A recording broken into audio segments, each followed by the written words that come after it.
Yo, what up, fools? What is going down? Most underrated podcast. You already know. My man Dow Palantonio, my man Jalal, the producer. We're continuing the quarantine edition of the show. I don't know if the quality is going to be better or worse this week. I feel like a couple weeks ago it was a little off. Last show I felt like it was really pretty good. I felt like Jalal looked the best when I was reviewing the video, which was strange. But today I don't know. We'll see. And my mic stand almost just knocked. I was telling you guys before we started the show, my mic stand almost just pulled my whole bookcase over because these Rode mic stands are just beastly. And unless you've got them attached to like a nice sturdy table, which I don't, I have mine attached to like an IKEA metal bookshelf. And I think the only saving grace is that there's some glass slats for the shelves.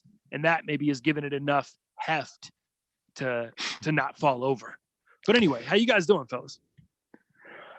Doing Same good. Same shit, different day, man.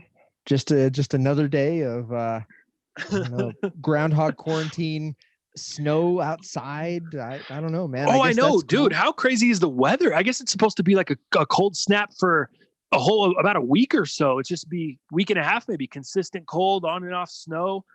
I got out there. If you saw my IG earlier, I was out there with my dog running around. We have this amazing park right behind, like in the neighborhood, right behind my house, and nobody goes there. So I'm able to, well, most of the time nobody goes there. So I'm able to go there with my dog, let him off the thing. I just let him run around. He's getting really, really good at call and response, coming back to me. His listening is getting a lot better. We've been working with him and going out, just working in the field and trying to get him used to being off the leash and used to being put back on the leash. Cause all that stuff is a little bit of a battle when you first start, even when you're just walking the dog, getting him used to being on a leash in general, not walking in front of you and you stepping on them or tripping over them every 3 seconds and all that stuff. Sorry, what were you going to say, Dal? For sure. No, raising a new puppy, man. Like, the first time we put our new one on a leash, oh my God, I got so frustrated because I forgot how it actually is to have a puppy. I'm like, just walk with me. They're like, what the fuck are you talking about? They're sitting down, they're not moving. Then they start biting the chain. You're like, what the hell? But you just got to remember, shit, man. It's like, they're a little puppy. But the weather is crazy, man. We were dealing with like high 60s. A day ago or 2 days ago. And then, obviously the snow comes in yesterday and then in through today. We tried to take the dogs out for a walk today. It was brutal out there, with the little wind. So good kudos to you, man, walking your dog and taking him to the park. But we went around the block and that was enough for us. Oh, we went out yesterday and today. Well, just Benny and I, my lady stayed home both the days, but Benny and I, we just jogged. We jog down my little main street until we get into that neighborhood. And then it's like once you're in the neighborhood, you walk like 2 blocks and boom, you're to the park. And then we'll just run around the park. I'll kind of run him around a little bit. I'll chase him. He'll chase me. We'll play a little tag. And there's a spot where it's like it's just a concrete path that goes around the park. But then there's a spot where the path breaks off and it turns into dirt. And then there's another spot where that dirt trail leads into a different part of the neighborhood. But then there's an actual like man-made dirt trail where you can walk around the outside of the park through like those weeds or sticks. So it's almost like its own mini dog park in a way.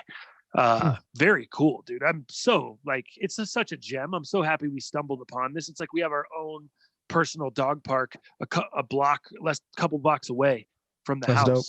So it's been awesome. So that's what I've been doing, dude. Have your guys' sleep schedules been like insanely messed up during this time? I was gonna ask you that same thing, dude. We've been going. For me, my lady likes to sleep in every day. I like to try to get up early because I feel more productive and I feel a little less of a. If I don't get up early, like today, dude, thank goodness we have the cast because today I was a pile of shit. We went, we got up at 11 o'clock, 10:55. We got up, we just kept getting up. And then we woke up at like 6 a.m. and then we kind of looked at the snow and let the dog out. And we went back to bed and we kind of just woke up a couple times. So we didn't wake up till 11 o'clock, bro. And got it going.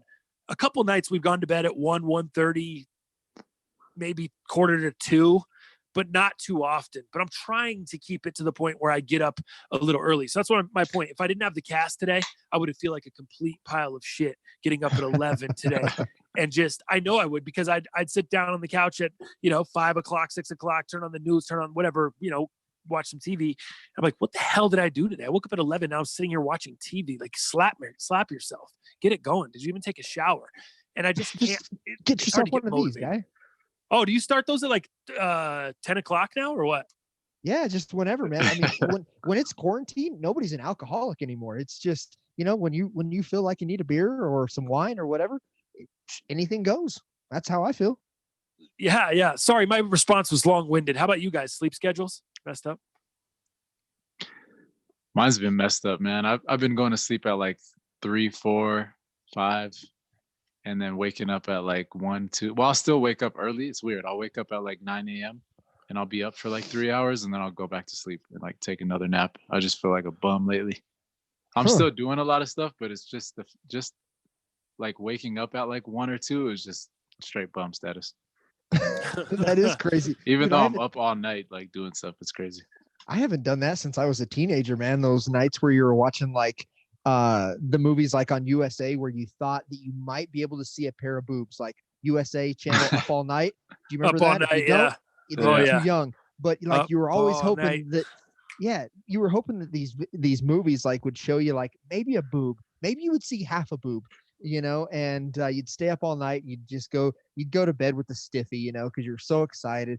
3:00 a.m., whatever, and then you'd wake up about noon 30. I haven't done that since I was watching USA Up All Night. So for me, Robin's still working, so that kind of throws a wrench in my game. So I try to connect with her when I can, as much as I can. And for us, a lot of that is kind of determines on when we go to bed. So when she, about 10 o'clock, 10:30, she says, "Hey, it's time to go to bed," or "I'm going to bed." Of course, I'm going to follow, with my tail between my legs and try to have a connection, and then maybe have some physical intimacy as well. But for me, I mean, we're very pattern based over here. And for me, I think sleeping through the night is my only issue. There's times like our patterns are good and our patterns are consistent. And I think that's okay, trying to keep the immune system up to par and up to snuff. But for me, because of those patterns are so good, I think the only problem I'm having is like, I'll wake up at 3, then I'll wake up at 5, then I'll wake up at 6:30, light comes in the windows, and dogs are fucking licking our feet, licking our face, like, "Hey, go feed us, dickhead." And, then we're screwed. So that's that's what we look like over here. I didn't even think about that. Our dog is like our dog's on our schedule. Oh, lucky you. Amazing. Lucky like he naps it out throughout the night. He'll nap here and there, whatever, and then he'll go to bed with us. But he's to the point now where we used to have him out the room. We used to have him in his crate. He's gotten, different stages. Now he's good in the room. He'll just lay on the foot of the bed, or sometimes in between us, whatever. He just lays down and he sleeps as long as we sleep. Sometimes if I'll get up earlier, he'll come out with me and get up in the morning. But today he slept till 11 with us. Like, yeah, just laying there, chilling. He got up, he went out and went to the bathroom at like 6 a.m, and then that was it. He came back to bed and slept till 11 with us. It's good to go. That's crazy. You know who needs some sleep right now? It looks like, according to my social media. Have you seen the comparison pics of DJ Khaled from like? Oh yeah. Oh my God, he looks so busted, dude. His crazy scraggle ass beard and his his hair. I've never seen it like that. And it's crazy because they started talking about a lot of these celebrities, like Puff Daddy, when he comes out on his socials, how great he is. I was just about to bring that up. Like, everybody now, has like a different quarantine look. It's insane. It is, dude. I was just watching Diddy's live yesterday. He had all the grays. Like, he just looked like 5-10 years older. I know. It's wild, dude, for sure. You know who doesn't, though? John Mayer does a show every Sunday. It's called Current Mood on Instagram Live or Instagram TV, whatever it is. And that guy, he looks as good looking as he did when he was singing Daughters. You know what I mean? He just he doesn't age. So that guy's got a nice quarantine look. No wonder why he gets so many chicks. Lucky him. Probably helps that he can sing and play guitar too. Yeah, I mean, geez. Yeah, he's not a one-trick pony. No, he's the baloney pony for sure. Speaking of the look, I shaved it up, dude. I went just. Oh, did you? I can't see. I think it's the length I'm gonna keep it right here. I think it sucks because I have to keep talking here. Let me turn it to the side. But now you can see, yeah, it's quite a bit shorter. Oh yeah, I didn't even notice. Yeah, I think I'm just gonna keep it. It's good. The nice, yeah, it's the nice regular length. Even because we're coming into spring. It's been dude. Last week was so hot. It was like 70s. Yeah. All week it was so nice, and then today we just get smoked. Or yesterday, I guess we get hit with some snow, and then today even more snow. Yeah. Now it's about to be more and more cold. Yeah, it's like for the next 3 or 4 days, we're jacked up, and then by the weekend, hopefully, it starts to get a little nicer. So, I don't know. Was it? Sorry, guys, that's what I was going to ask you. Was it weird for you, Dal, not doing Easter like you normally do, or was it just the same as whatever because you don't do anything for Easter? Or I feel like you go see your mom normally or something, don't you? You got it, man. You got it. Yeah, right. You got a great memory. You got a great beard, and you got a great memory. So I appreciate that. So check this out. So thank you. Thumbs up. Yeah, so I usually go to my mom's house on Easter Sunday. That's just kind of what we do. Robin sometimes joins us. Sometimes she joins her own family. So it just depends. But dude, my mom still to this day, except for yesterday, obviously this is the first time since I've been alive, my mom still does Easter baskets for my sister and I. And in these Easter baskets, we will find like deodorant, get some Old Spice, Pure Sport. She knows what's up. And then we'll see, like, I'll have a pair of socks in there. I'll have a bunch of like Reese's, like, I guess this time now it's not Reese's trees. That's like the holiday, or that's like Christmas. So now it'd be like, Easter that sounds like eggs. that's like an Easter egg hunt I'm looking for. Some Reese's trees. Let's get it going. Yeah. Yeah, no doubt. So she's putting a bunch of like my favorite candy, and she still does eggs. She still does the plastic eggs. And inside those, she puts like $20 worth of just random money in there. And some eggs are going to have dollar bills. Some eggs are going to have a $5 bill. Some eggs are going to have a bunch of fucking change. And it's great. The problem is she puts jelly beans and M&Ms inside with the coins inside the egg. And I'm like, Mom, stop doing that. I'm never going to eat that candy because it touched all that money. But I take the money, I run. It's great. There's usually a couple gift cards, to Chili's or to Chipotle, two of my favorite places. And then we do that. And I usually get her a little something, Broncos oriented, or she's a big Coca-Cola collector. So I usually get her a cool Coca-Cola piece that she doesn't have. And, then she usually makes us ham and scallop potatoes. So, which brings me to my next point, and I don't want to get too far off. Your boy, he started cooking yesterday. He's texting my mom, I'm like, damn, Mom, you know what? Send me 4 of my favorite recipes of yours. And she's like, well, what would those be? And I take a guess. Of course, she knows exactly what to send me. She sends me her scallop potatoes recipe. She sends me her lasagna. She sends me her pinto Shepherd's beans. Pie? No shepherd's pie. No shepherd's pie. So then she sends me a couple of her Mexican specialties that she has always done, like her tortillas that nobody, not even her sisters, can replicate. So I'm going to try. Of course, I'm going to fail. But we didn't get to eat our famous dinner of ham and scallop potatoes that we always eat on Easter with her. So I made scallop potatoes via her recipe, and Robin had stew going. So my ass was in the kitchen yesterday in tribute to my mom, but also to not be lost and have some of the food that I'm used to. So your boy's cooking now in quarantine. He's back. Nice, dude. And I didn't burn the house down, so it's good. Yeah, those sound like I'm interested to try some of those. I love scallop potatoes. Good scallop potatoes. That's one of my favorite dishes. Oh, dude, trust me. This is like Bob Evans, but better. Yeah. I murdered. Nice. Jalal, did you do anything yesterday, or did it feel off for you at all? Nah, I mean, we don't celebrate Easter. I didn't do anything. What's coming up though for me is Ramadan's actually coming up. So this is going to be super weird. Like normally we go, to the mosque for the night prayers. We go to people's houses. You're invited literally every day to somebody's house, or you're inviting somebody over. So we're not going to have that. It's going to be super weird. And yeah, I'm kind of, I don't know. I'm a little worried about how it's going to go. It's just sitting in the house. What's the normal start date for that? Or when does it normally start? It moves back like 2 weeks every year. So I think it's like April 23rd this year. and it's 30 And how long days. does it last? It's 30 days every year. Okay. 30 days, yeah, fasting from sun up to sundown. I remember when we used to work at T-Mobile together, bro. I remember you doing that. You'd be at work just starving, and in the back, like we'd all just be eating it up, doing our normal thing, and you would just be there Everybody's starving. getting food. Yeah. The worst part about that is just like being in front of customers. Like when you don't eat or drink all day, your breath gets kind of like a little stale. Yeah, the acid in your stomach. Yeah. I'd be like moving back from customers, trying to not like be all up in their face, but they'd be all super close. And then also, yeah, like you said, everybody just doing the little group food orders, and I'm just like, all right. Yeah, I remember Jalal was OG on the customer social distancing before any of us knew. I remember Johnny did that with you one time. Yeah, he was fasted, I think, the whole month with us. What did he do a good job, or was he like half-assed it? No.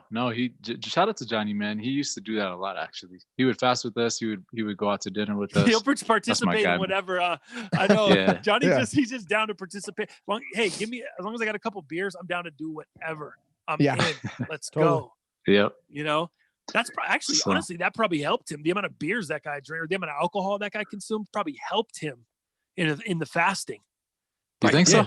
No, dude, probably dehydrated him because you're not drinking or eating during the day. Oh yeah, and then that's at right. night he goes and he starts hitting those PBRs. Right. Yeah, you're right. Yeah, you said he did good with it too. Yeah.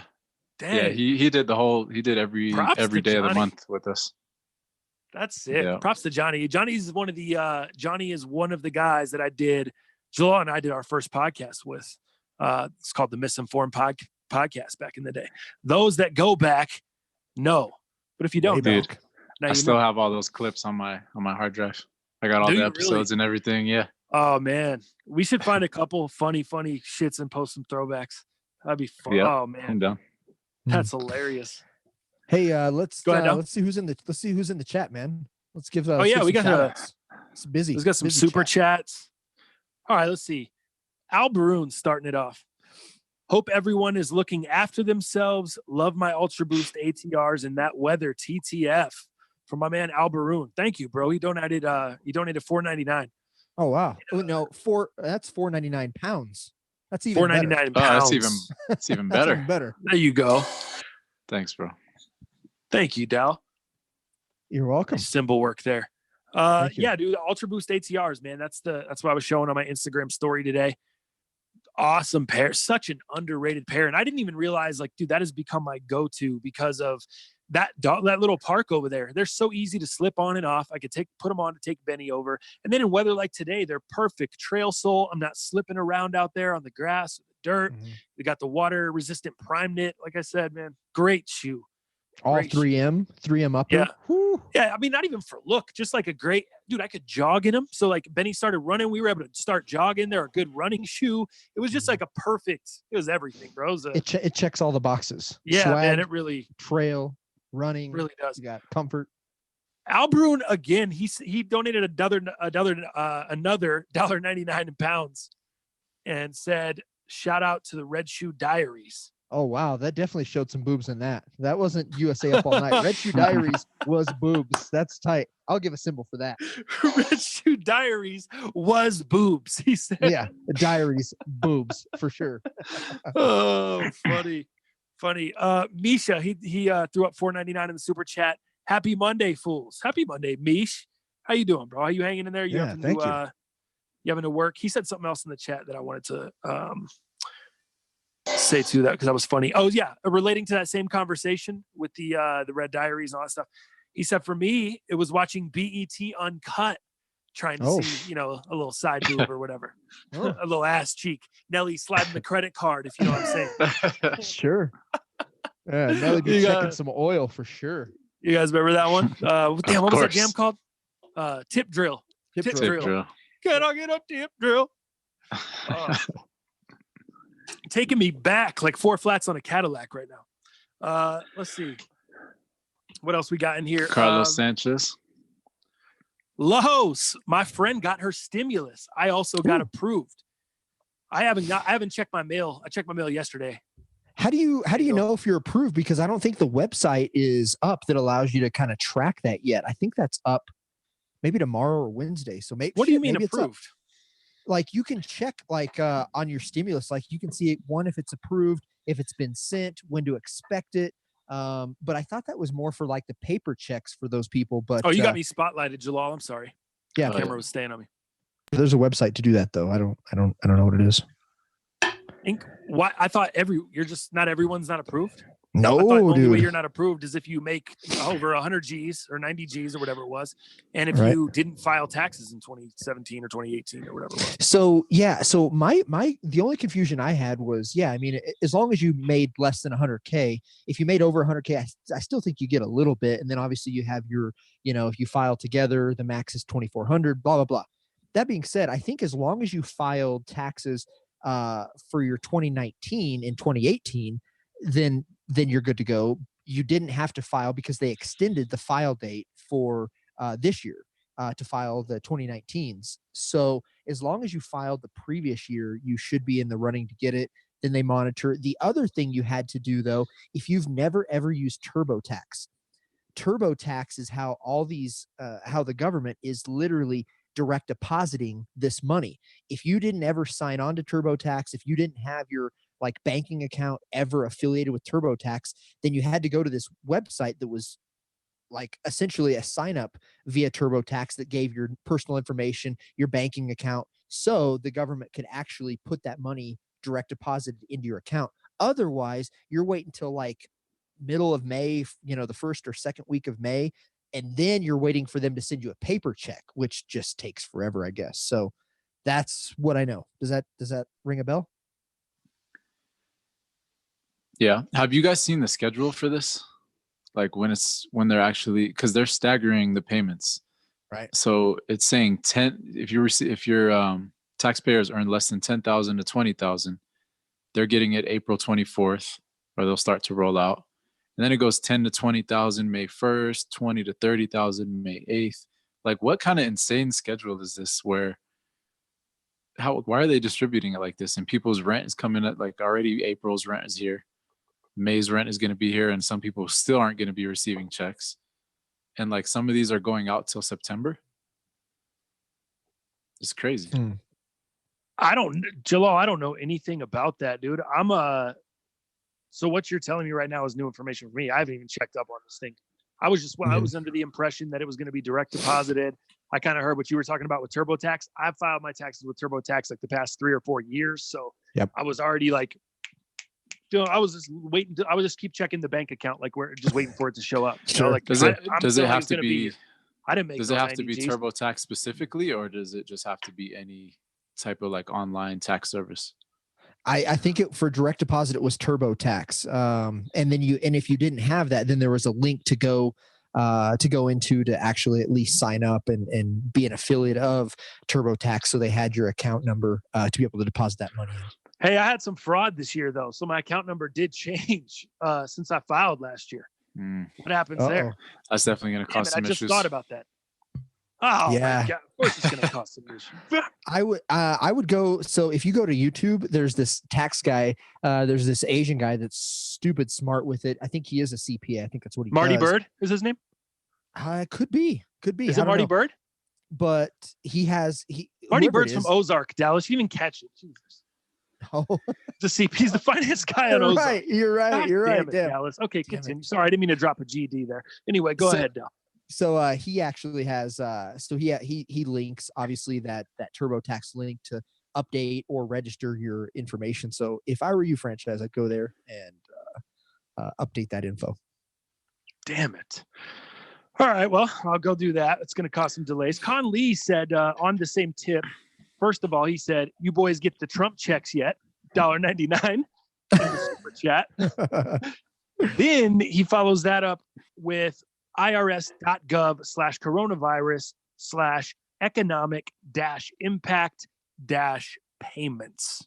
Wow. Website. You can also check some status there. Thanks, Conley. Yeah, how many symbols is that? 2? Yeah, 2 symbols.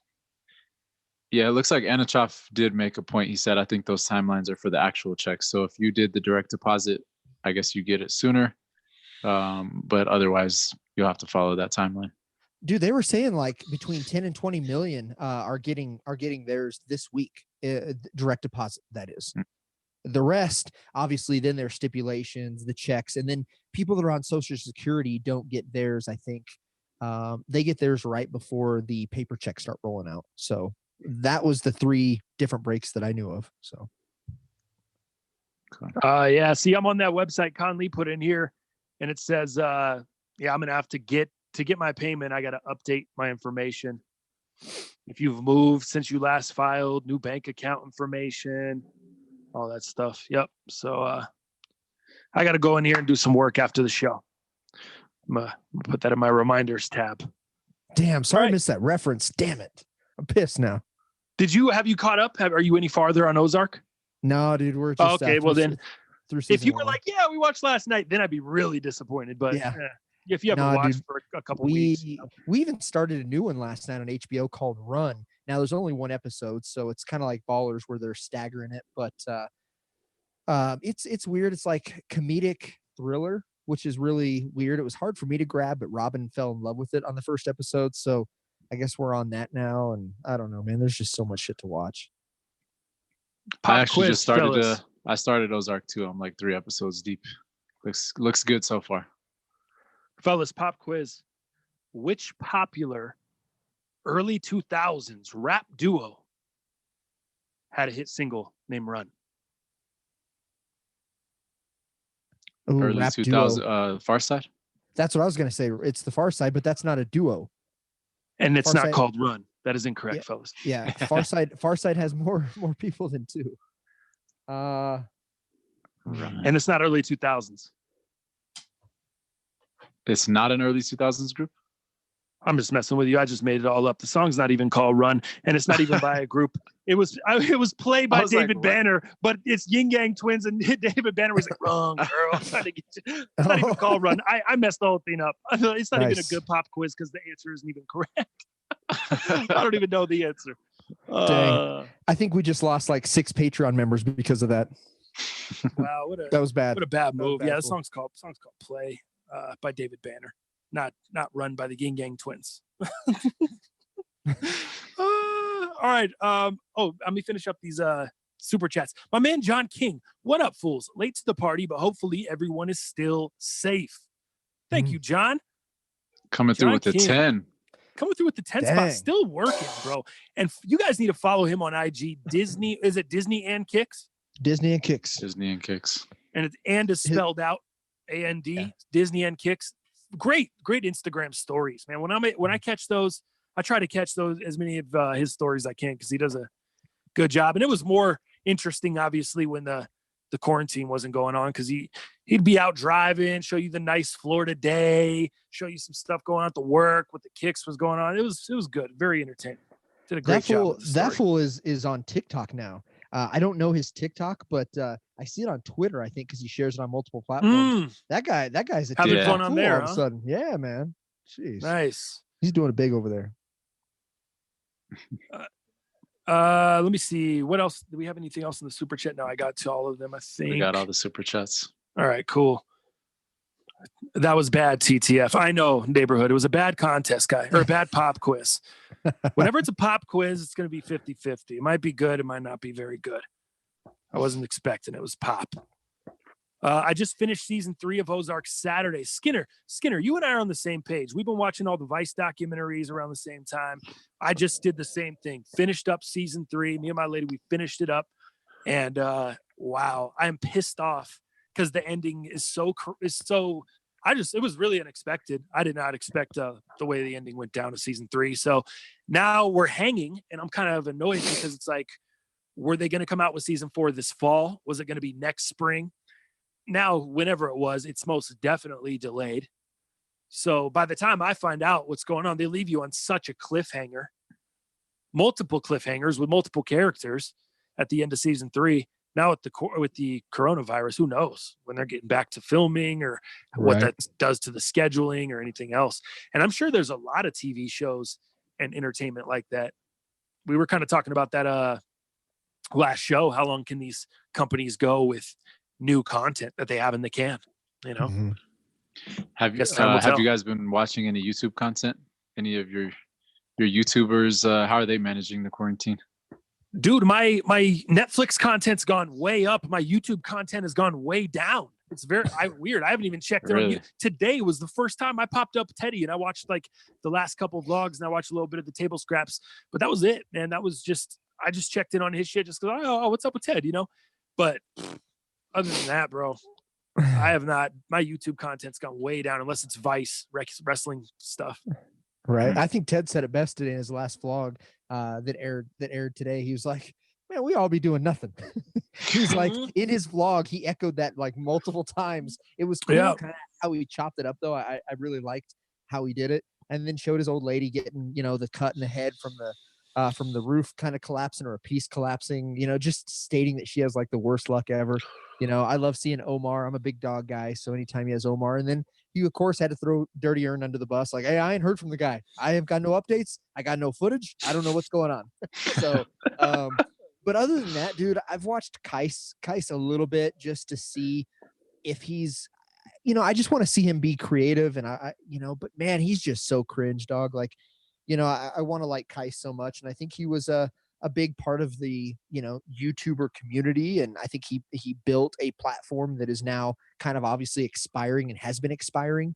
And I think they're all trying to figure out what to transition next to. But as somebody as big as him, you expect some big things, but I think he copies. I really do. I think the last couple of videos, he's given a little credit to some people that have done videos similar, and he's came back out. So I think his ego's settled down a little bit from what it used to be. But Fomer Simpson, I think he probably does some of the best B-roll of shoes, him and Buckets. I think their B-roll of shoes is probably one of the best out there. So I watch him, not for his witty banter necessarily. I think he tries to sing sometimes. He's not very comedic. He's easy to listen to, but it's not like super interesting. I think his B-roll is just awesome. Outside of that, dude, Paul Cantu, the thrift god himself. I watch a little bit of him. His has settled down quite a bit. He bought a house here recently. His girlfriend, he's been bringing her into some of his videos now, and he just recently got a puppy with this girl. So that's been kind of interesting. Again, I'm a big dog guy. Outside of that, dude, I don't know. I don't know what I'm doing. I think I'm watching like reruns of old movies and shit. I'm not even watching new shit on Netflix as much as I should be, but I don't know, man. I'm just trying to get through these fucking days. I need out of this house, man. I'm freaking out, man. Well, that's what I'm wondering, because neither of you guys smoke weed or anything like that. Obviously, the weed smoking's gone up exponentially between putting in job applications, watching the shows, taking Benny to the park. Like, I'm still sticking to my game. I'm still sticking to getting done all the things I need to get done. So like I said, not feeling like a full on piece of crap. We're still doing the show. I'm still taking the dog out. I'm still listing up sneakers for sale. I haven't really been posting on social media that much, which just, again, it feels weird because I'm sitting here all day. You got to find a way to it takes a lot more effort to try to post on social media today. Cause it's like, what am I posting, but I guess I could just pop on and talk some shit or whatever. But I have been selling shoes. I did sell 3 pairs of shoes. So, that was cool. Are you guys still getting like regular payouts? Ooh, that's what I was about just to gonna start. Yeah, I'm about to start putting some up. So I can speak. All my stuff's been. Has it? I can speak for myself. So I took the Cinders. I dropped those off last Monday. Remember, I was all worried that week because I made contact with somebody at UPS. In terms of made contact, I was like 15 feet away from them, and I was still freaking out. Remember when I had the double mask up? But I dropped mine off Monday, and I got the payout this morning. So it took a week and a day from when I dropped them off. So that's what GOAT is averaging, and that was new. That wasn't used. There was no variables there. So a week and a day, and I got paid. Nice. Yeah. My stuff's been pretty normal. I mean, maybe it's been a couple days longer, but I didn't notice too much. StockX, I just sold a pair last week. GOAT, I sold 2 pairs last week.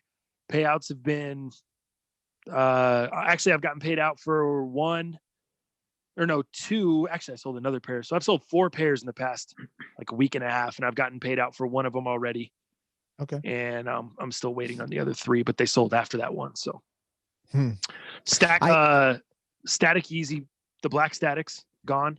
Nice. EQT 9317 OGs. Size 13. Remember, I bought a half size too big when we were in Vegas because I hurt my foot falling off that rail. My foot was swollen, so I thought I needed a bigger size, and I didn't. Then my foot came back home, and the shit was all loose. Huh. That was tight. You couldn't have made much money on those, man. Shit, Boost is taking such a hit. Oh, I didn't make any money. They were used too. Okay, I made no money. gotcha. I've lost money, but I just didn't need them around anymore. You had to they were size 2. Yeah, they were half too big. So you should have hit up Ted. Say, hey Ted, I know you sold your whole fucking collection. Do you need the best pair of Boost? I'm here for you. Size 13. Do you need it? I should have. I should have given it to him.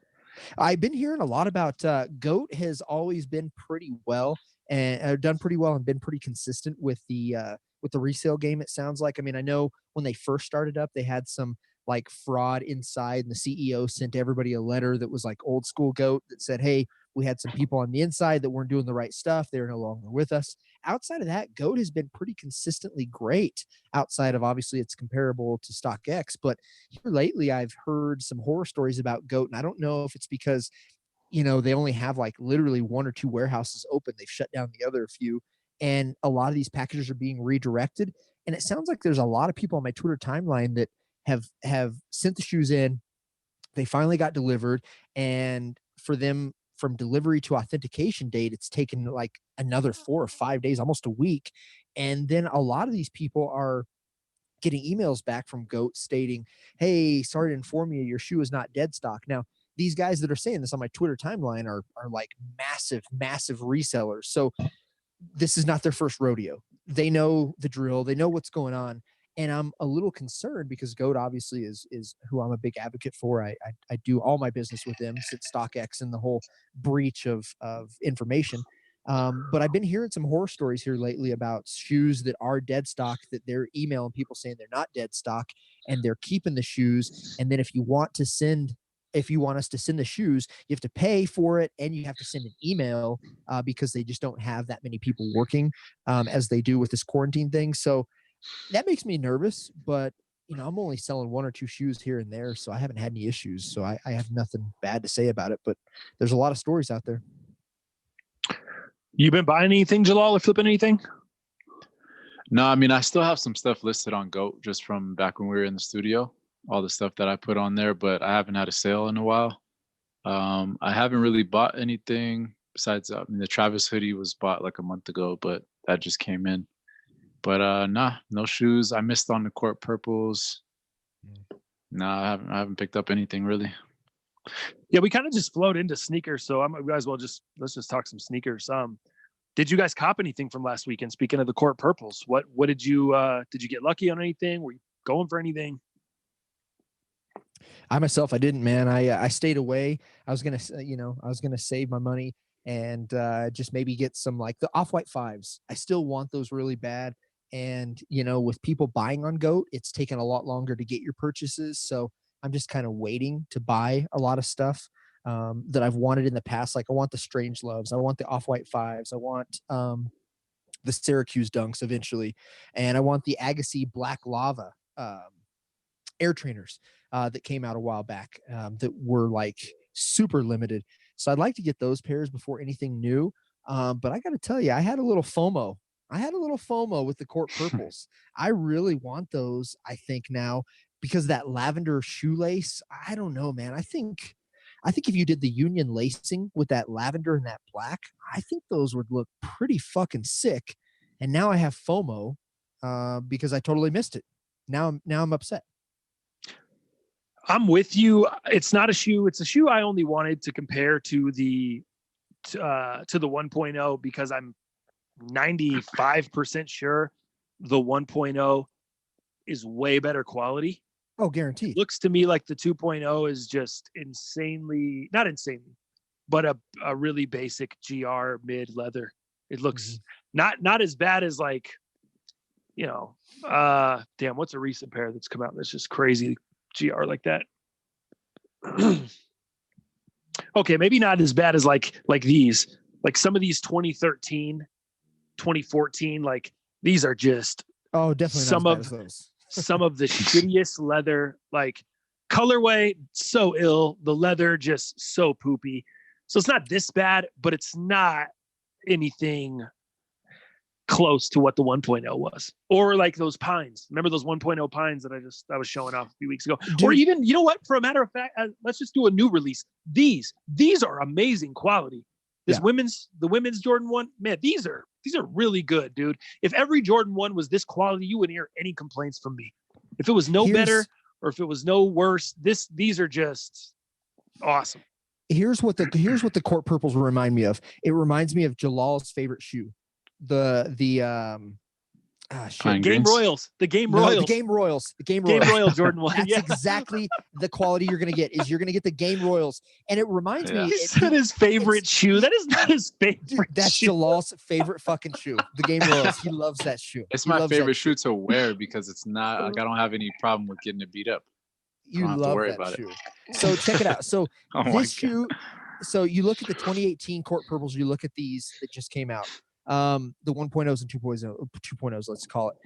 It kind of reminds me of what they did with the shattered backboards. Now, the 2018 court purples are nowhere near the OG shattered backboard like quality. They're not that. They're good, but they're not shattered backboard quality. But remember, then they did the away shattered backboards, and the quality was like completely different than the OG shattered backboards. Like it was completely different. And I think that's what you're going to see with these 2018 versus the 2020s that just came out. Is the 2018s are pretty good, pretty supple. I would compare the 2018s to what you just showed us, franchise, the NC to Chicago's. And then with this court purple 2.0, you know, it's gonna be Game Royal, I think. I don't know if you could compare that to the away shattered backboards because that quality was still pretty good. It was pretty good, but it was so different though than the 1.0s. And that's what I'm saying. The 1.0 court purples are completely different and better than this. That's the comparison. It's not like I'm comparing the court purple 2.0s to the reverse. I'm just saying that's the case. I think your 1.0s to your 2.0s in that case, in this case is completely different. It really is. It's a completely different shoe. And I wasn't interested because I was like, that quality looks like Game Royal to me. I'm like, and plus I don't wear purple that much. It'd be cool to wear it to a Rockies game, but that lavender with the black and Union lace it, I think that's a pretty cool play. Let me ask you guys something, because when shoe stores are getting the quantity and they usually get it like 2 days before. So do you guys think that they're still sending the stock to the stores and the stores are just like stocking up? Or I just asked Dallas that this morning. I was like, what's going on with the stores? What are they, because they don't have shoes to, they're not, what are they doing? Because I'm hearing a few people that like get backdoor stuff saying, oh, once all this is over, I'm going to have, court purples and stuff that's coming out. So I wonder if they're just still receiving shipments and just holding on to them and they're going to do some type of release later on. Yeah, I think so. These retailers, Finish Lines, Foot Lockers, Foot Actions, they've already bought the shoes. They've already put the orders in. So yes, I would say maybe they're not getting their whole order, but they're getting shoes. Absolutely is what I would say to that. So court purples, call it restocks. You're going to see a lot of that when stores open back up. I don't think the quantity is as high or as normal as they usually were. Like, let's say like a tier 1, like your highest tier Finish Line. I think of the court purples, they'd probably get somewhere between 80 and 110 pairs, 120 pairs. I think now you probably see half that, but they've already paid for a lot of these orders. So I think they're still getting those shipments. And everybody's saying like, nah, they're not sitting in stores. I don't necessarily mean like in-store releases. I'm just saying like, are we going to have another shot at a lot of these shoes on like Foot Locker, Foot Action, stuff like that, whether it's online or in store? You're saying pairs sitting in the back, some stock sitting in the back. Yeah, not necessarily in the stores themselves, but I'm saying, does Foot Locker have a stack of these somewhere, even if it's in a warehouse somewhere? You're saying allocated for these stores, like they're there. I'm not so much focusing on the store as like, are we going to get another chance to cop some of these shoes? I think so. I think you'll see them in the store. I don't think you'll see online. I think all online stock. And I think that's where some of these orders that would have originally went to the stores as well, probably went to the online fulfillment. But I think once these stores open, don't get it twisted. You're going to see some pairs show up in store. I think that's my opinion. Yeah, I would think they would hold some to the side. I don't think I they think would put so. all of them up online. Dog, I think you're going to see some in the stores, and they're not sitting in the stores. They're sitting in fucking cardboard boxes waiting to be able to be brought in the store. But I think there's probably a small amount of stock, I would think. Everyone in the chat's disagreeing with you guys. Are saying no way. They need the money now. They're selling them now. They're not going to let them sit. They're not going to let What if I told the chat they're all fucking wrong? How about that? I think we'd have an ESPN 30 for 30. That's what that sounds like. What if I told you? How about I donate to the super chat and say, fuck you guys. You guys are wrong. That'd be fun. Would that be cool? Be fun. I'll donate. Yeah, I could see what they're saying. They don't want to wait to be paid, but these are all shoes that are going to sell regardless. If they need the money, sure, they'll put them out and they'll fly off the shelves. You don't think these businesses want to generate traffic once they open up? You don't think that these businesses are going to want to like kind of lure you back in to say, hey, get into these stores, come to the mall, come see me. We've got you, dude. They're going to be doing sales. They're going to have some shoes that they had, from this whole thing. That's what I think. I've been in retail for fucking 20 years. I'd like to think that I know a little bit, but I don't know. Oh, so are you yelling over there? Is that why the mic's popping? Are you getting passionate, or is that just coincidental? No, I was hitting the cymbal like 8 times. Oh, yeah. It sounded like I was like, oh, this is good. Just getting sweaty over here. Right. Yeah, you were. You ain't been through a pandemic.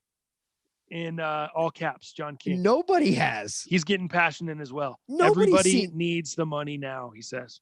Nobody's seen a fucking pandemic like this. None of you all fools were out for Spanish flu. Get the hell out of here. Your mom wasn't. Your grandmas weren't. Get the hell out of here. We've never seen anything like this shit. Felby says Dow can downward dog on a bag of D's. These are not sitting in stores when they can sell out online. Oh my god. oh man. Shit. God, with a comment like that, I feel like I should donate. I'm telling you, that's a great comment. I'm gonna show Robin. I mean, as my partner, I want to have your back, but I just feel like I have to agree with the chat. I don't know. That's okay. Saying. I don't hate you for that. Yeah, but so all you're saying, I'm trying to figure out if we can get an actual result here, because the only thing I like better than arguing over something is if we can get an actual answer and someone can be right. Okay? For sure. So how can we figure out which of you are right, or if the chat's correct or you're correct, Dal? So you're saying basically all you're saying is all these pairs that have dropped during this COVID-19 will drop at some stores at some point? Yeah, I don't think all stores, but yeah, I think once they reopen, yeah, I think you'll see some pairs funnel through. I do. Yeah, I think the best argument that you made for that is that when all this is over and they want to get people back in the stores, they're going to want to lure you in. They're not going to have a bunch of garbage in the store and not give people, because retail is really going to take a hard hit. They need something that's going to pull people in, whether it's an event, dropping some exclusive sneakers. I could even see them bring in like some sneakers that didn't even drop during this time, so just have some extra, entice people to come into the store. Even if it's like B grades, and I hate to say that some of these stores sell B grades, but like, fuck, man, I got my Wave Runners, dude, that I'm actually going to keep. There's your update, chat. I'm going to keep the Wave Runners. But, dude, they have like 4 fucking ink droplets on the insole. So don't get it twisted that some of these warehouses of Finish Line and Foot Action have some of these fucking B grades or some of these, shoes that have issues with it. Man, why the hell wouldn't they put them in stores? People just want to buy some stuff. And these stores need to generate revenue. They have payrolls. They have people to pay. And man, I think they'll be able to have some of these shoes that have dropped through quarantine available in store. I'm not saying a shitload. I'm saying most of it went to their online because they did have to make money. They do have to get paid, and they need to take it now. And I think that's where a lot of these went to fulfilling the e-commerce side of things. But man, I just look what restaurants are going to do. You're going to have restaurants. You're going to have any type of businesses doing like super big sales, super big promos. Look at some of the phone places, you look at all the revenue they've lost. Misha told us, right? He's like, dude, they've only kept up, like in Denver, they've kept like 2 or 3 of the major Verizons open. What about the other ones? You don't think that they're going to throw something at you to lure you back into the store, to generate that revenue, to get that store back on par? it's hard to argue that, in my opinion, and I feel strongly about it. Obviously, According to Misha, Finish Line or Foot Locker make less selling in store than they do online, so that's why that they. Well, yeah, because online, you're You gotta lessening pay all the overhead. commissions and Absolutely. Right. He said when this returns, the stores will be full of GRBS at 30% off. I agree with the sale. Yes, I agree with the sale. Maybe this is the answer here then. Phil B says, my grandma's 101 years old. She went through the Spanish flu and she said all pairs back then sold online. All right. I like that response, Dallas. All right. I'm not going to argue with this 101-year-old grandma who went through fucking Spanish flu. Hard to argue that. I'm just glad she's still alive. I'm glad she. That's not the part we're asking you to argue with. We're asking you to argue with the pair that the fact that all pairs were sold online 101 years ago. Dow, that's the easy part to argue. Fair enough. So T-Mobile says he'll text. He's got a friend that works in a big sneaker store. He's the manager of a big sneaker store. So he said he'll let us know. But I wonder if we can also get like some stock levels from some of the homies and see if Nike's stock was more than expected or more than usual. Interest. Very interesting. Wow. John King says, I'll put 20 on no big release date when malls open back up. John King, I got 20 on that. I'm with you. I will put my money where my mouth is, and I got you on that. Wait, so what's the bet? Clarify the bet for me. How do we prove this? Say it again. What's the bet? So he bets $20 that he says that, I got 20 that says no big releases through this quarantine will be at the malls when they open back up. I say the opposite. I will say, and it's hard, right? Because you can't really be specific aside from like just go across the board and what released during quarantine where everything was shut down. And if you see those pairs or a pair, does that count? That's what I'm saying. No? So anyone out on Twitter, if someone down in Atlanta goes into a sneaker store down there, sees the Court Purples on the shelf, I win. Takes a photo, you win, Dow. Yeah. Or sees any of these sneakers that have been dropped during this release. Well, he's saying no big releases, so I wonder if John King is thinking like an actual sneaker date or some type of event. What does big releases consist of? What do you mean by that? Yeah, I mean, I don't consider the Court Purples a big release. Like if that's a big release. I mean, the Yeezys that came out this past weekend, starts with an A, the all black V3s, that's a big release. But yeah, I think if you see anything that is on the shelves that dropped during this time, you win. I win. Is that cool, John? He says Court Purples is a big release. I would agree. Anything that's sold out on sneakers to me would constitute as a big release. If it didn't sell out on there, then no. But if it's sold out on there. Oh, come on. A Jordan 1. I mean, it's a Jordan 1. People are in love with Jordan 1s. Like, Dallas, I'm not sure what you're arguing for now. I'm arguing for you. You would like the Court Purples to be sitting at the store and you to get a victory. You're arguing against that fact. You're saying it needs to be you're saying it needs to be a Travis Scott dunk type of hype or what? No. So you can really limit yourself? What are we doing here? No, I'm just saying Court Purple's not that big of a release, but I think it was obviously highly sought after. You couldn't go to a store during quarantine to pick it up, and people love Jordan 1s. It's Jordan 1s sell. They sell the hell out. They do, unless it's a bloodline, unless it's an awful colorway. Misha said, "Isn't Dal hurting himself? He's confused like me. So please run it down for me, Dal. What are you looking for?" Period. Here? He said we will not see a Court Purple on shelves. So I think that should be the bet. That should be the bet. It. Maybe we just simplify it there. Nobody's returning those to the store. Yeezys, that's different. Right. So if there's Court Purple 2.0s on a shelf at a store that someone has spotted, someone within our network. And like I said, we're getting between all our platforms, we stream about 3,000 to 5,000 listens per show across everything. So if someone in that network of people who listens to this show on our Twitter hits you with a down in Charlotte, North Carolina, bam, we got these Court Purple sitting down here at the Foot Locker. Dow wins. Am I correct? Sounds good to me. Let's do it.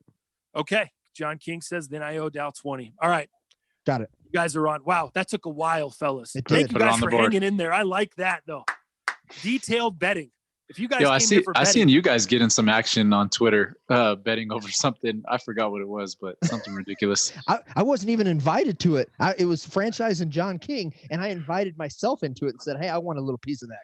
Oh yeah, he's on John King's side with that. So it's me Yeah. Versus I have Dow at 10 with Dow and 10 with John King on the under this Saturday night. Teddy Riley versus Babyface, the IG live bet. They have they have the over 500,000 views or 500,000 eyes. For some reason, I thought it was something else, like something ridiculous. That's not as crazy. That's what it is. Nothing crazy. Okay. Do you think do you think they can do it? I mean, let's get back on the sneakers because I got a couple things to show. But based off of what RZA and DJ Premier did, I think the highest they got was like maybe just over 200K. You think? I don't know, John King. You think Teddy Riley brings it? You're with them, Dal. I mean, I think they do. I think you guys they do, are riding. But I don't know, man. We'll see. I'm riding with John King though on that one. Oh, did I say something else? Did I say Twitter music battles or something? Instagram music battles. That's what I meant. 20 will be worth 200 when stores open with people losing their jobs. Fail beast. Yeah. Dang. That's a big difference, guy. Seriously. Neighborhood, no way they break 500K. Oof, 500, that's a lot. They'll definitely do more than the RZA Premier one. Yeah. Yeah, that was what did that peak at about 190, 160 or no, 190. It got right to that 200. I think it was like 198. Yeah, it got right at that 200 point. That was a great battle. I really enjoyed great for hip hop. Like I enjoyed that one more than all the other ones for some reason. It was just like all the music I used to listen to in like middle school and on my iPod classic. You bet. Oh, that reminds me. I'm one of the biggest Wu-Tang fans out there, right? I had to get the Wu-Tang tattoo on the Friday the 13th, man, just to get some swag on me, man. I love it. And it's funny because I thought Premier, I thought he started out winning that, but as time went on, and especially after the battle ended and RZA kept bringing the shit, I was like, whew, man, I think RZA had that at the end, and that's my opinion. But you mentioned classic. Check out what I found, dude, last night. Cleaning up the space, dude. It's the iPod Classic, and guess what? You can't see what it says there. This bitch is the 80 gig. Do you know how much this was and how badass this was at that time, man? And it powers on. Everything works. I'm back on the iPod grind. 80 gigs. I'm back on the iPod grind. How do you even load music on that now that iTunes is no longer? I don't. I just have the music that's already loaded on it. No, but for real though, what do people do? Like, are you just, is that it? Is that the end of that device, or is there a workaround? I don't know. I think it's the end, especially when it has a cable like this. Move it in front of the camera a little more. There you go. Yeah. Dude, remember the multi-pin? Is that the one we had to squeeze the sides? Yeah. It's the side squeezer, dude. And look, it's all fucking shredded, but it worked. Dang, you might not be able to charge that thing pretty soon. I know. So whatever. But I have it crazy. Though. It's tight. What about for sneakers? You guys have any sneakers? No, I don't have any sneakers coming in. I've just been having them go out. Someone asked if I still need the cord purples. I think it was my man Thomas Yee. Dude, I've had a couple people say, "Yo, I'll let you know when I get a confirmation or when I get a shipping." I have not had anyone definitively let me know they've got a 12. Do you want it? Hit the PayPal. So I would say, yes, I do still need the court purples at this time until that happens. I mean, I do still need them. That's cool because I'm waiting to get mine in store. So I hope somebody takes care of you. I'm going to get mine in store. If anybody's got a kid size, I need a 4.5 if you got it. A 4.5 in court purples? Yeah. Wow. Okay, who's that for? It's a gift. Yeah, but for who? That's for his old lady. Come on, man. That's for his lady who he's not quarantining with. We're getting look at this. Hey, Chase says turn it into a spare drive, your iPod. He says turn it into a spare drive, noobs. Can you do that?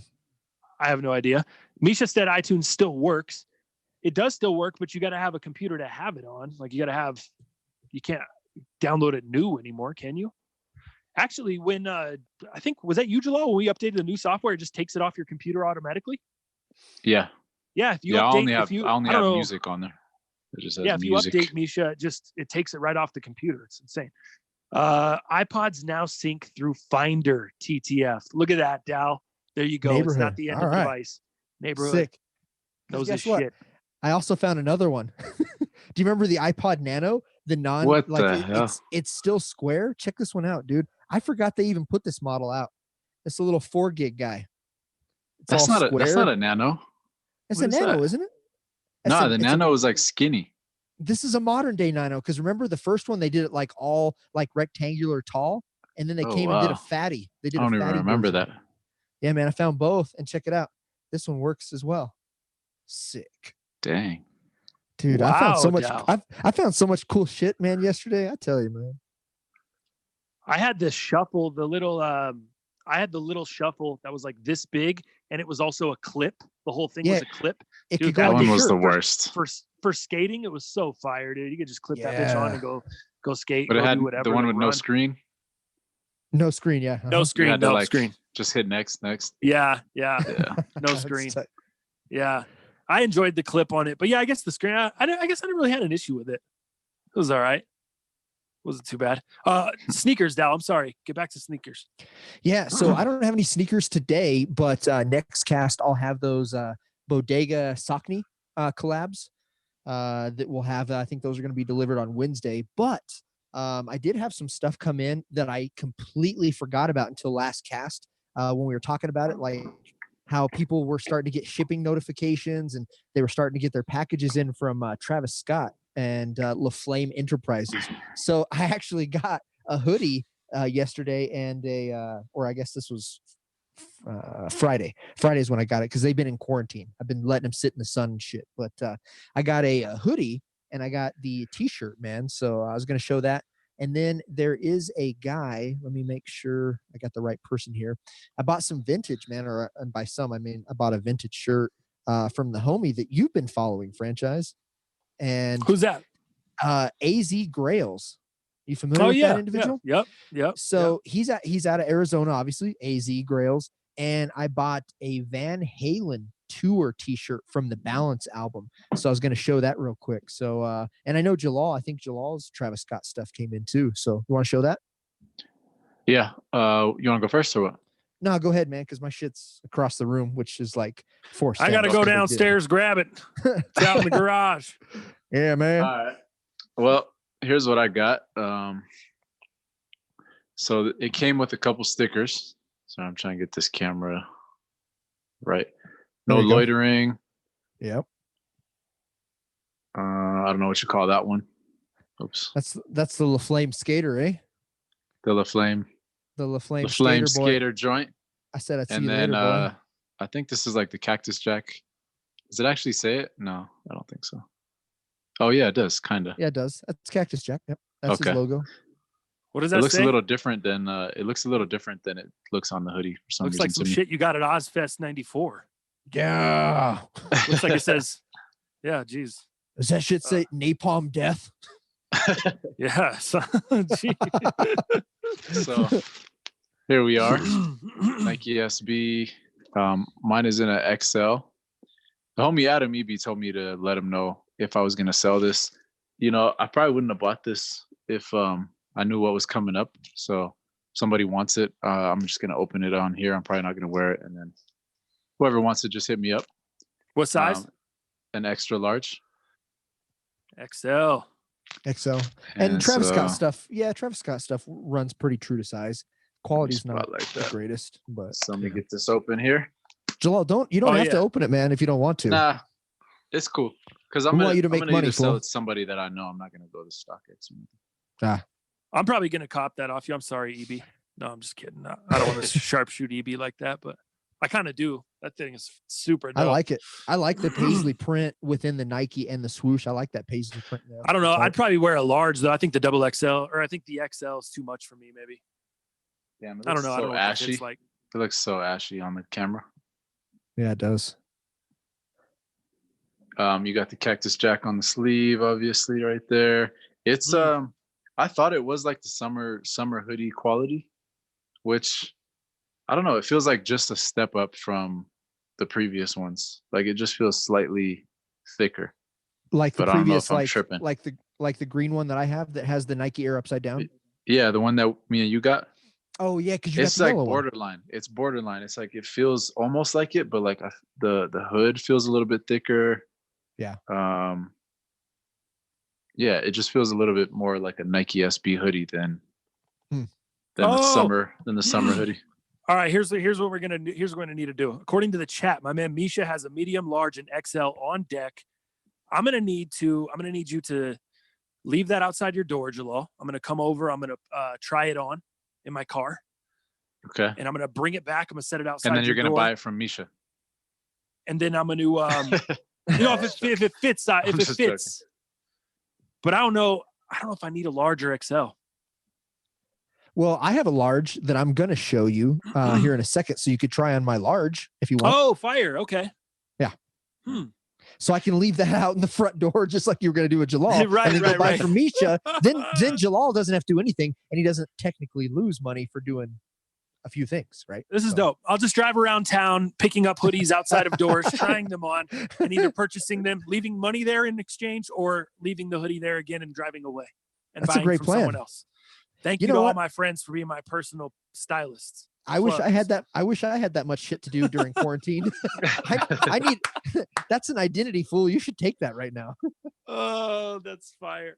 Misha, my man. He said, I got the Supreme cookies for you too. TTF. Thank you, bro. Fire. Thank you for looking out. I love that. Nice. Thank you, man. A little quarantine snack. Brilliant. All right. That's yeah, man. But I think this is definitely for the money. Like I'm way happier with it than the other one.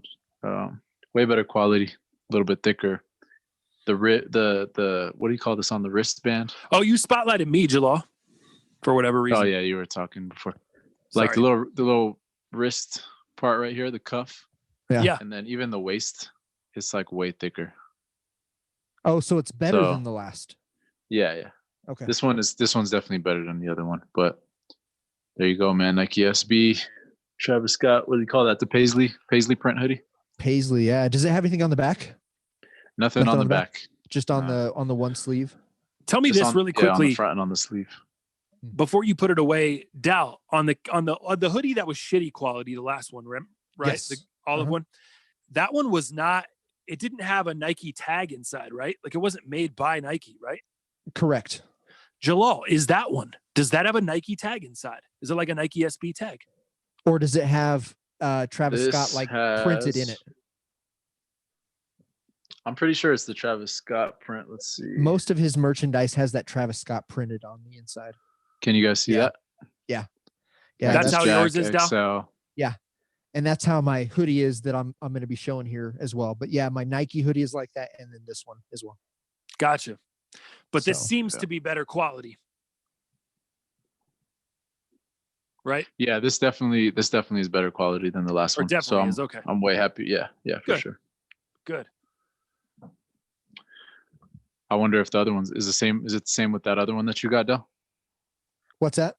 Is it the same as the other one? Yeah, we'll look at it. I haven't really looked at it. I actually saved it for the cast. I did take it out of the packaging just because I wanted to see. I couldn't even remember what the hell I ordered. I really couldn't. So I just wanted to see if there was any graphics on the front and back. I didn't really take a look at the hoodie that much. So let me grab it here and we'll take a look on the cast. Okay. Dope. Everybody's asking price. I'll probably just sell it for, whatever's going for. I think they're like, 120 right now or 130? Yeah, something like that. I forgot what it was. Let me see. Maybe I'll do a little under that because Neighborhood said, does this stuff usually have resale? I'm not up on the Travis merch. Some of it does. I think the Nike has more resale than the one I'm going to show for whatever reason. But not a lot after shipping and stuff like that. You're pretty much just going to make your money back. I think my hoodie retail for like $80, I think is what it was, or 80, 85. But here's the one I have. Let me show you here. Jalal, want to spotlight me here? Yeah. All right. So I have obviously kind of more of the skate version, so the non-Nike stuff. And if you guys remember about this drop, some of you will, some of you won't. His non-Nike stuff dropped first. Like it dropped earlier in the day. So I think maybe that morning into like lunch, 2-3 o'clock, and then later that evening you had the Nike stuff drop. So I had already purchased this. So you have obviously the LaFlame Skater Boy there, and on the right side you have the Cactus Jack, just kind of like yours, Jalal. So that one. So what? That one's like more universal kind of. You could wear that there's with the whatever. Cactus Jack on the right sleeve. The Skater Boy is on the left breast, and then on the back you have the That's sick. no loitering on the back full. And what I will say is the no loitering, it's not embroidered. That is a thick print. The Skater Boy, however, is embroidered, which is pretty cool. And then the sleeve is embroidered. So you have a little bit of print, you have a little bit of embroidery. And what I would say, set that down real quick, put my ears back in here. What I would say quality, I agree with Jalal. The Nike might be a little bit better than this one. I'm not totally for sure quite yet, but this hoodie that I have here, even if since it's not the Nike one, it is just a little bit heavier than my my glow in the dark Nike Travis hoodie from last drop. So I would echo that it is heavier. The bottom of the hoodie is a little bit better. It's stitched more consistently, and the arm and cuff, yeah, the cuff is better as well. Not even having to put it on, you can already tell the cuff is better. So I think the stitching is better, the fit is probably better, and it is heavier than my green Nike Travis Scott. So that's what how does that one fit you, Dal? Does that one fit you just like the green one? Because I'm gonna keep it, I think. So let me see here. And this is the large. All right, he's putting on the hoodie real quick. And maybe you can tell me, Jalal, because you have the yellow one. Does it fit the same? Yeah, I actually just went to grab the yellow one to compare it. But we'll see here. Looks good. Dallas doesn't have his headphones in the sleeves. Franchise, I think yeah, you're gonna need a large, dog, for sure. A large. I wish it had a little bit more length on the bottom. I don't know if you can kind of see there. Mm-hmm. It's a little shorter. Oh yeah. So, that's a large there. Yeah, that's a large. There's no way I'd be able to get away with that. My torso is. You know what? I take it back. The fit on the arms is weird for a large. Like the arms are really bulky, and this is really short. So I'm going to take back some of that fit. The stitching's still better than what my green was, but the arms are way too baggy, and this is way too short. So I don't know if I'm fucking with it anymore, bro. I think I don't have to. I think you just might have saved me some trips around to everyone's crib. Because I don't know. Because I can't. My torso's long, bro. I'm a lanky, long guy. That thing on the torso would be so short. I'd have to buy an XL or double XL to get the length I want there. Then the sleeves would just be absolutely ginormous. And yeah, it would look like I'm pregnant too. Or it would look like I'm gained a bunch of weight, bro. I was weighing myself this morning. Some sidebar shit. I lost like 8 pounds or so, 8 to 10 pounds. You lost some lbs? Past like couple months, not even doing anything. Just what? Not eating as much, I guess. Oh, yeah, dude, I'm eating the shit out of shit. Oh my God. It's bad. Yeah, it's weird, bro. It's weird. So the other thing real quick that I have, I'm not going to take this one out because I think I'll sell it. But this is just a t-shirt. So this is the they call it the no loitering t-shirt as well. So it's got the flame. I don't know if it says no loitering on the back. It might, but this is a large black. You got the pink Skater Boy there. So I did get a t-shirt as well. I didn't even know. I thought I ordered the trucks for a skateboard because the trucks were pretty cool, but I knew that I wouldn't use them. So I didn't even know I got this. So yeah, those are my my 2 Travis Scott purchases. So here's a fit of the XL. Oh yeah. A little bit longer on the definitely longer. But arms. Jalal and Dal, you guys are about similar height, right? Yeah. Jalal's maybe a little shorter, but yeah, similar. See that thing, even an XL on me, that thing would be. It would look like it did on you. It would look short on me. in an XL. Like if I put that XL on, it would be way too short for me, I think. I actually think the sleeves are shorter than the body. What? Dow said his was like the opposite. He said his sleeves were crazy long, but his body was weird short. They were. Yeah, no, the sleeves are short. Like it doesn't really go past my wrist too much, but the body's like way past my waist. Dude, that Nike hoodie is different. Even the rope or even the ties for the hood are even different than mine. Like that may be a little bit better quality. The Nike hoodie might be better quality than this one. Just by the looks. I just brought the yellow one. I don't know. You probably can't see, but like it's just some lint balls up on that yellow. Yeah. The cuffs are they're even different. Like this one, it's like softer, but it's like it has less definition. It's just kind of like it's floppy. Yeah. This one is a little bit more like it's gonna hold its shape a little better. The strings are different. I actually like these strings better on the yellow one versus these flat ones here. I don't know if you can see it. My Travis Scott one here has the weaved ones as well. So not the flat. So a little bit different. I'm gonna take this off. Yeah, I don't think it's gonna fit, fellas, the way I'm needing it to fit. I'm eating the shit out of shit. Great one, Dow, from Jay Nasty in the chat. I'm eating the shit out of shit. I like that one too. I forgot I said that. Come on, TTF, embrace your inner Zeke and rock the crop top. Yeah, fair enough. Remember when that fool had the tuxedo, like cut out the crop top tuxedo that he wore to like one of those award shows? That's awful. Zeke Elliott. Yeah, it was. Zeke Elliott. Awful. What up, homies? A little late than never. Philly Mayor. Yo, TTF, yeah. Would you sell your Travis Jordan 1 low? Probably not, man. I really like that shoe a lot. Mm-hmm. Worn it a couple times. I really like them. I really like them a lot. I don't think so. I think that's going to be just a great one. I'm going to really enjoy in the summer. I wore them around the cruise. It's a nice shoe to wear out for date night. It's just a nice shoe, man. It's a nice summer shoe low. I have a lot of tan. I like some tan cargo shorts, some army shorts, as I get roasted for all the time.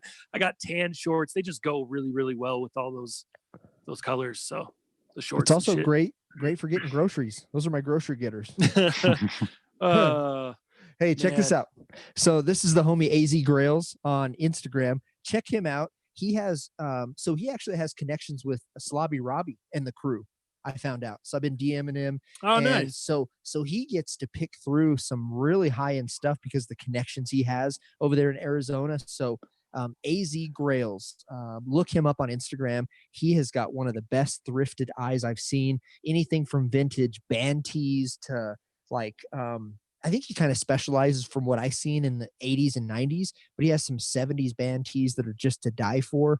And there's no bullshit with him. So like, be stern with him, be straight with him. Here's my deal. Here's my offer. Be ready to pay right then and there. He'll ship that shit out immediately. I've got nothing but great things to say about him, from his eye to his payment to the process. He was great to work with. So I got the Van Halen Balance Tour tee from him. It's got the two kids that make the kind of the seesaw or whatever on the back. Obviously the Balance Tour with all the tour dates and places. Super sick, very heavy cotton, which I'm not a fan of, but I love this. I love the way this fits. It's Fruit of the Loom back in the 90s. It's got, the neck is in perfect condition. Just a beautiful, beautiful shirt. And why I had to get the Balance Tour was, man, Van Halen's been around for a long time, right? You have Van Hagar, you have Van Halen with David Lee Roth. You've had so many different. Was that album the last one speaking of Van Hagar, was that the last one with Sammy?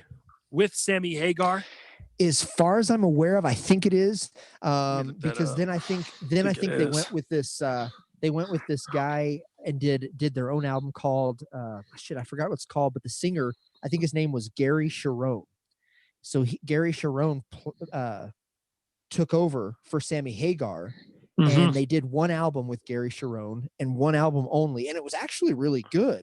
But all the Van Halen enthusiasts were like, "Who's this fucking guy? This guy sucks. Get him out of there." So the album didn't do so well. but the album was really good. And then Hagar has never came back with him. They thought he was going to. They thought they were going to do some stuff with him. David Lee Roth, however, did reunite with them and did a couple shows. They also did a couple late night, shows. They did a tour, and then now David Lee Roth is doing his own touring by himself. And the rumor is with Van Halen now is Eddie, the main guy, the guitarist, Wolfgang himself. It sounds like he was going through some pretty vicious cancer treatments, but he wouldn't put out a lot of his business. And so people only just kind of speculate as to what Van Halen's doing right now and if they will ever do something again. So, yeah, it's hard to see, but I was never a big fan of a lot of Van Halen stuff, but something about riding in the truck with my dad in the early, I guess it was 95, and just kind of being with him. And I love Sammy Hagar. I mean, I love Sammy Hagar when he was doing stuff with Montrose, one of his first bands. And I just can't get into David Lee Roth. And I know 1984 is a great album. I know they've done like some astronomical stuff, previous to Balance. But I don't know. There was just something reminiscent with this Balance album that I just loved. And I still listen to it to this day. I still rock, when I'd go to Planet Fitness and get huge, I'd be listening to Balance a lot. So, yeah, man. Did you guys hear that whistling? Did you guys just hear some whistling going on? I did. You did? A little Okay. bit. Okay, you did too. I thought it was the same. Maybe it was, I don't know whose mic sound it was, but we'll keep an eye on it. It was Dallas. So Balance, the 10th studio album by Van Halen, released January 24th, 1995, the last of the band's 4 studio releases to feature Sammy Hagar as the lead singer. So little pop quiz for you. Remember back in the day when albums used to go platinum? Yeah. What is platinum, Dal? You know what platinum is, right? How many sold? Certified platinum, that would be trying to think. Platinum. Okay, so if it goes gold, it's what? And then platinum's next. I'm trying to think, like, is platinum $500,000?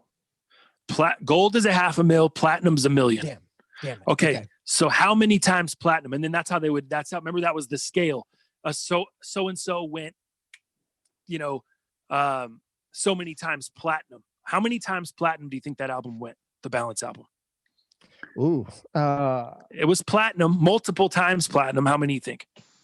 I would probably, I don't think it went triple platinum. I'm gonna say double platinum. Triple. Did it go triple? First. Shit. Wow. Triple platinum. That's huge, man. And what's crazy is it went triple platinum, but not until May 12th of 2004. So it almost took a decade. Yeah, it took 9 years to go triple platinum. Dude, what is that sound? I don't know. It sounds like. Do you guys hear that in the chat? Do you guys hear that? Sounds like shit, bro. I don't hear anything now. Oh, maybe it was just. I don't know. It sounds like something's clipping the mic, like something's going on in the background, and the mic's catching a little bit of it here and there. It's kind of what it sounds like to me. Diamond is 10 million sold neighborhood.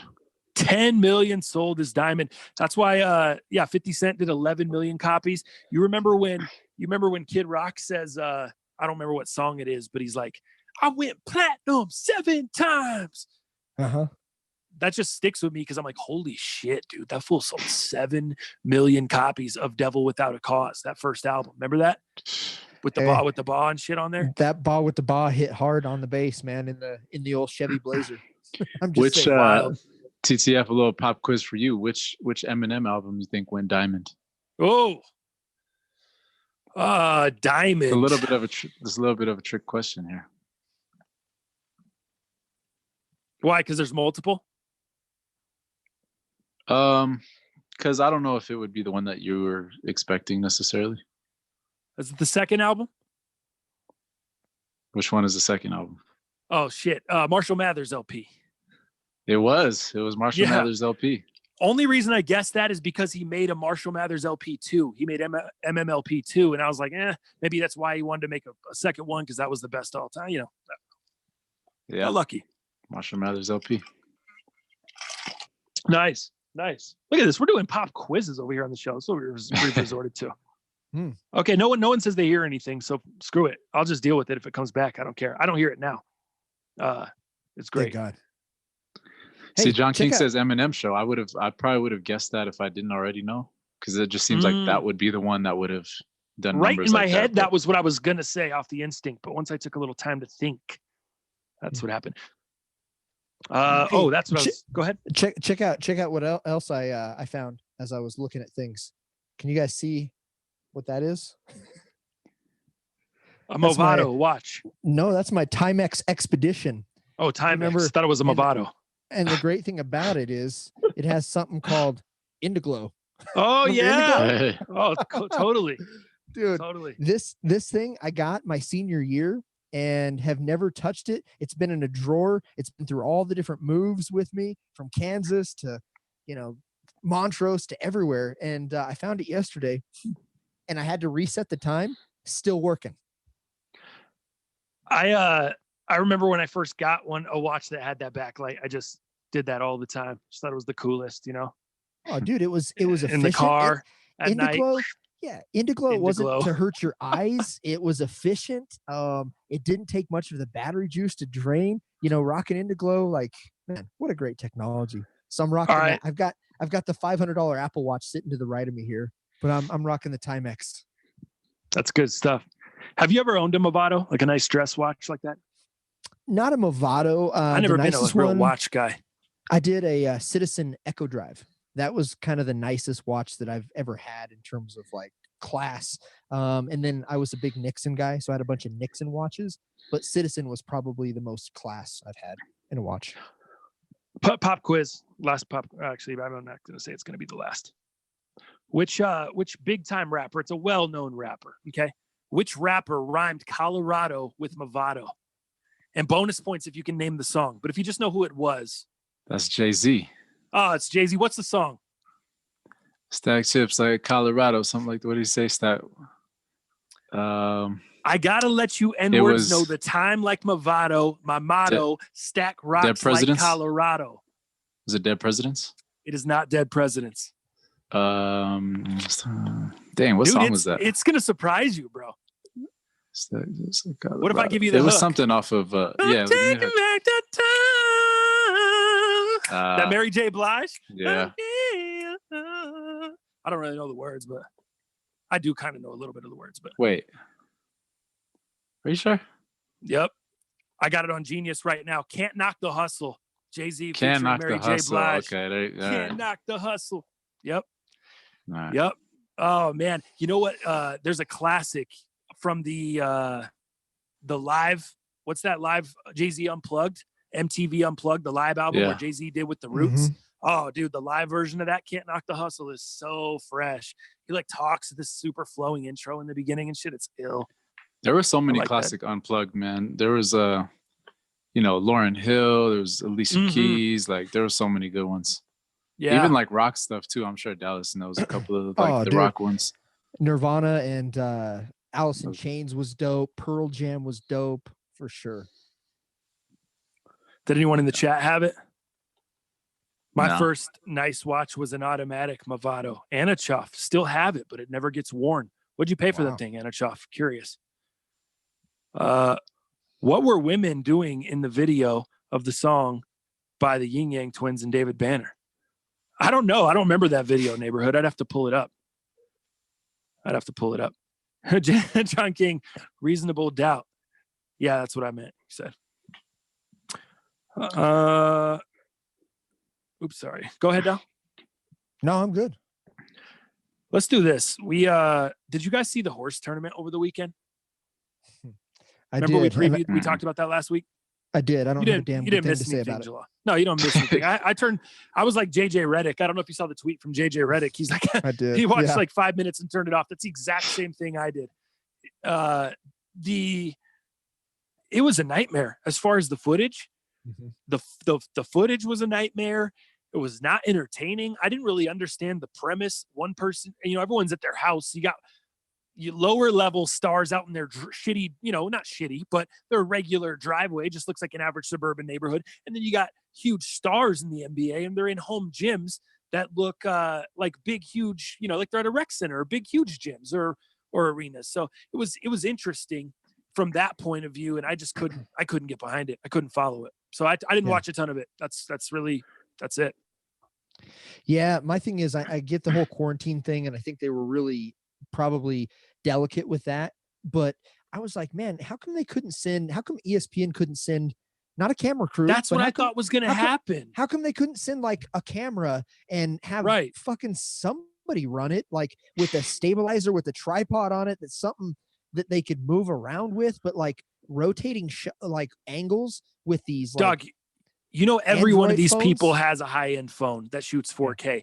I thought they were just going to shoot the video of it and then edit it together afterwards to make the quality better. How did they do it? Was it a stream? Yeah, it had to be a stream. It was a stream. Oh, dude, it was below not good. It was some of the worst footage. I mean, the best video was the guy that was actually hosting the tournament, stating the rules and stating who was ahead and going into the commercial breaks or whatever. Like, I forget his name, but like it was almost like watching, one person has great quality and then the other person or the other person's involved just are absolute buffering, shitty, worst quality ever. That's what you watched. It was awful. Okay, so there's nothing we need to hit there. These topics, I'm kind of just going to go rapid fire, and then if we get off on something cool.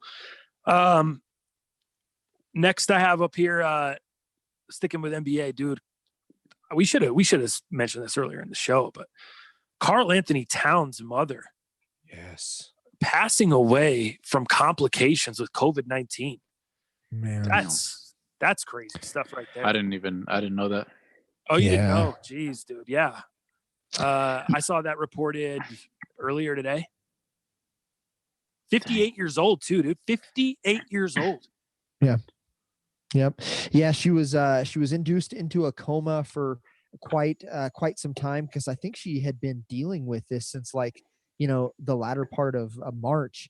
And throughout this whole thing, Karl Anthony Towns' dad, Karl Sr., he actually recovered from the same virus, but his mom, like I said, they put her in a coma. They did that to some of the really, really rough patients, because it just takes some of the stress off the body when they're in a coma. So the body's not working overtime to really kind of get to feeling better, to get the immune system up. So they will induce them into a coma and have them on ventilators and the whole thing. And bless her heart, man, she couldn't, she couldn't make it through, man. And I just really feel bad. I mean, that's a young mom, Karl Anthony Towns is young, like he's in the limelight. We've talked about this, people that die throughout this time, it's really rough because you can't have a funeral, and where you store in the body and proper goodbyes, and what does that look like, and be in distance. And dude, I just feel really bad for anybody, and especially for, Karl and his family, dude. That's just got to be the worst. It's crazy. Do they have any information about how they each contracted it? Because like you said, the dad recovered and his mom, didn't, but was there any difference of did they get it from the same place, or anybody know? I didn't see anything like they were on vacation or they went somewhere or had a get together. I didn't see anything with that, but obviously, they got it from each other, or whoever they got it from, or they shared it or contracted it. It just goes to show you, I think that's what's so scary about this whole thing. There's this guy, George, I forget his last name, but he works for Good Morning America, and his wife, Allie Stephanopoulos. Yeah, there you go. Stephanopoulos. Yeah. So his wife had got it, at the end of March, and, she's been out for damn near, 2, 3, almost 4 weeks with it. She's starting to feel better now, and the fever's going away for the last 4 days. Well, he obviously got tested because he's the only one that's been able to kind of, help her and facilitate her at home as she's been isolated, and he's taking care of their kids and all that. Well, his test came back today as positive, and he's essentially been asymptomatic. He's not had one sneeze, one fever, one anything.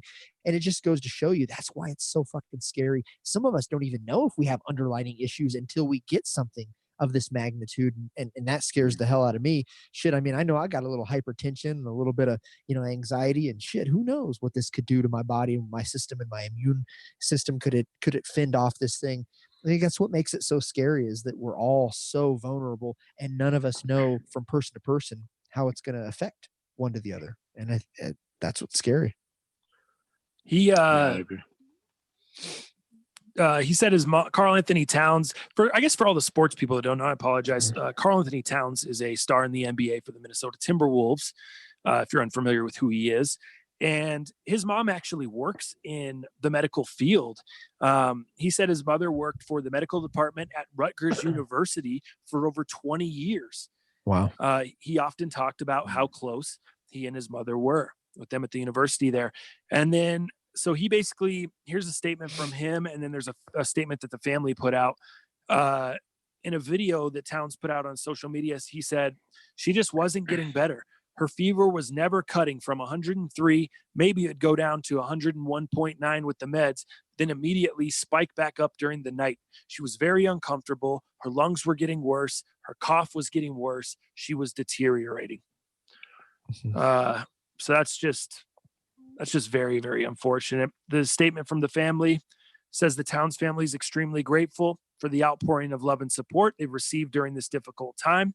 They would like to thank the medical warriors at Penn Presbyterian Medical Center and JFK Medical Center who fought for Jackie day in and day out and helped Karl Sr. from the same that the virus took from Jackie's life. So very, very tough news, but it doesn't say anything about, like you said, Jalal, how they contracted it or anything like that. That's really all we know currently. That's what's been put out there. But did you say that she was working in the healthcare field during this time, or she just used to? No, it doesn't say. Yeah, it just said that it said that he had spoke about that in previous interviews as far back as 2017 about his mom working in the medical field at Rutgers. So that wasn't related to her contracting it or anything. I gotcha. No. Super unfortunate, man. That's why it's scary about, like Dow was saying, but also the viral load. Like somebody can get, you guys can both test positive. One person can just be exposed to a higher viral load, a higher dose, or whatever you want to call it. And somebody could just be perfectly fine. And the other person could, their lungs could just deteriorate very quickly. So it's scary, man. You don't really know how to measure it. And I don't see a lot of like healthcare people talking about that factor in it either. And, I'm seeing videos of like circling on social media. So who knows, where they're coming from, but just people like medical professionals saying, hey, I don't know if we're treating this the right way. I think they're treating it as like pneumonia. And some people are like, I don't know if we should be treating it like this. It's a different type of, disease. So it's scary. They might find out in a few weeks that, hey, we were treating it wrong and there were complications that maybe didn't need to happen. So I don't know. This just a whole scary situation. Let's kind of move on from that. I guess we'll just stick kind of some more sports stuff. Do you see Christian McCaffrey now with the huge contract? Yes, I did. I saw that today, actually. The Panthers have made Christian McCaffrey the highest paid running back in the NFL, topping Zeke Elliott. Elliott was receiving $15 million a year. McCaffrey is going to get $16 million a year. And he got less of a, basically it's a 4-year extension with a 5th-year option. Right. So it's less years than what Zeke is tied down there. We've seen, I don't know how to feel about that. That could be good or bad, depending on how long he lasts, how long he holds up. What do you think about it? Do you think it was the right decision for the Panthers? You like it? Yeah, absolutely. The Panthers, they're in a whole rebuild mode, and to have somebody as foundational as McCaffrey to help carry them through a very tough rebuilding franchise. Yeah, I think it is, because McCaffrey can run, he can catch, he can do alternate things. He can be, your Wes Welker out the side, out the side and catch balls. Like, I think this guy is super versatile, and I think he is the face of that franchise, and I think the Panthers know that, and I think the Panthers needed a face within the franchise, especially letting go, releasing Cam Newton, not selling him to somebody else, releasing him. That just shows you how bad the Panthers did not want him and knew that he was not the face anymore. So yeah, I think the Panthers did right. It makes me sad a little bit because I'm not a Panthers fan. I'm a McCaffrey fan. He is the reason why I won 3 leagues out of like my 6 or 7. And I think John King, who won the most underrated league, I think had McCaffrey as well. I can't remember, but I think. So yeah, he was pivotal for that franchise, for fantasy football.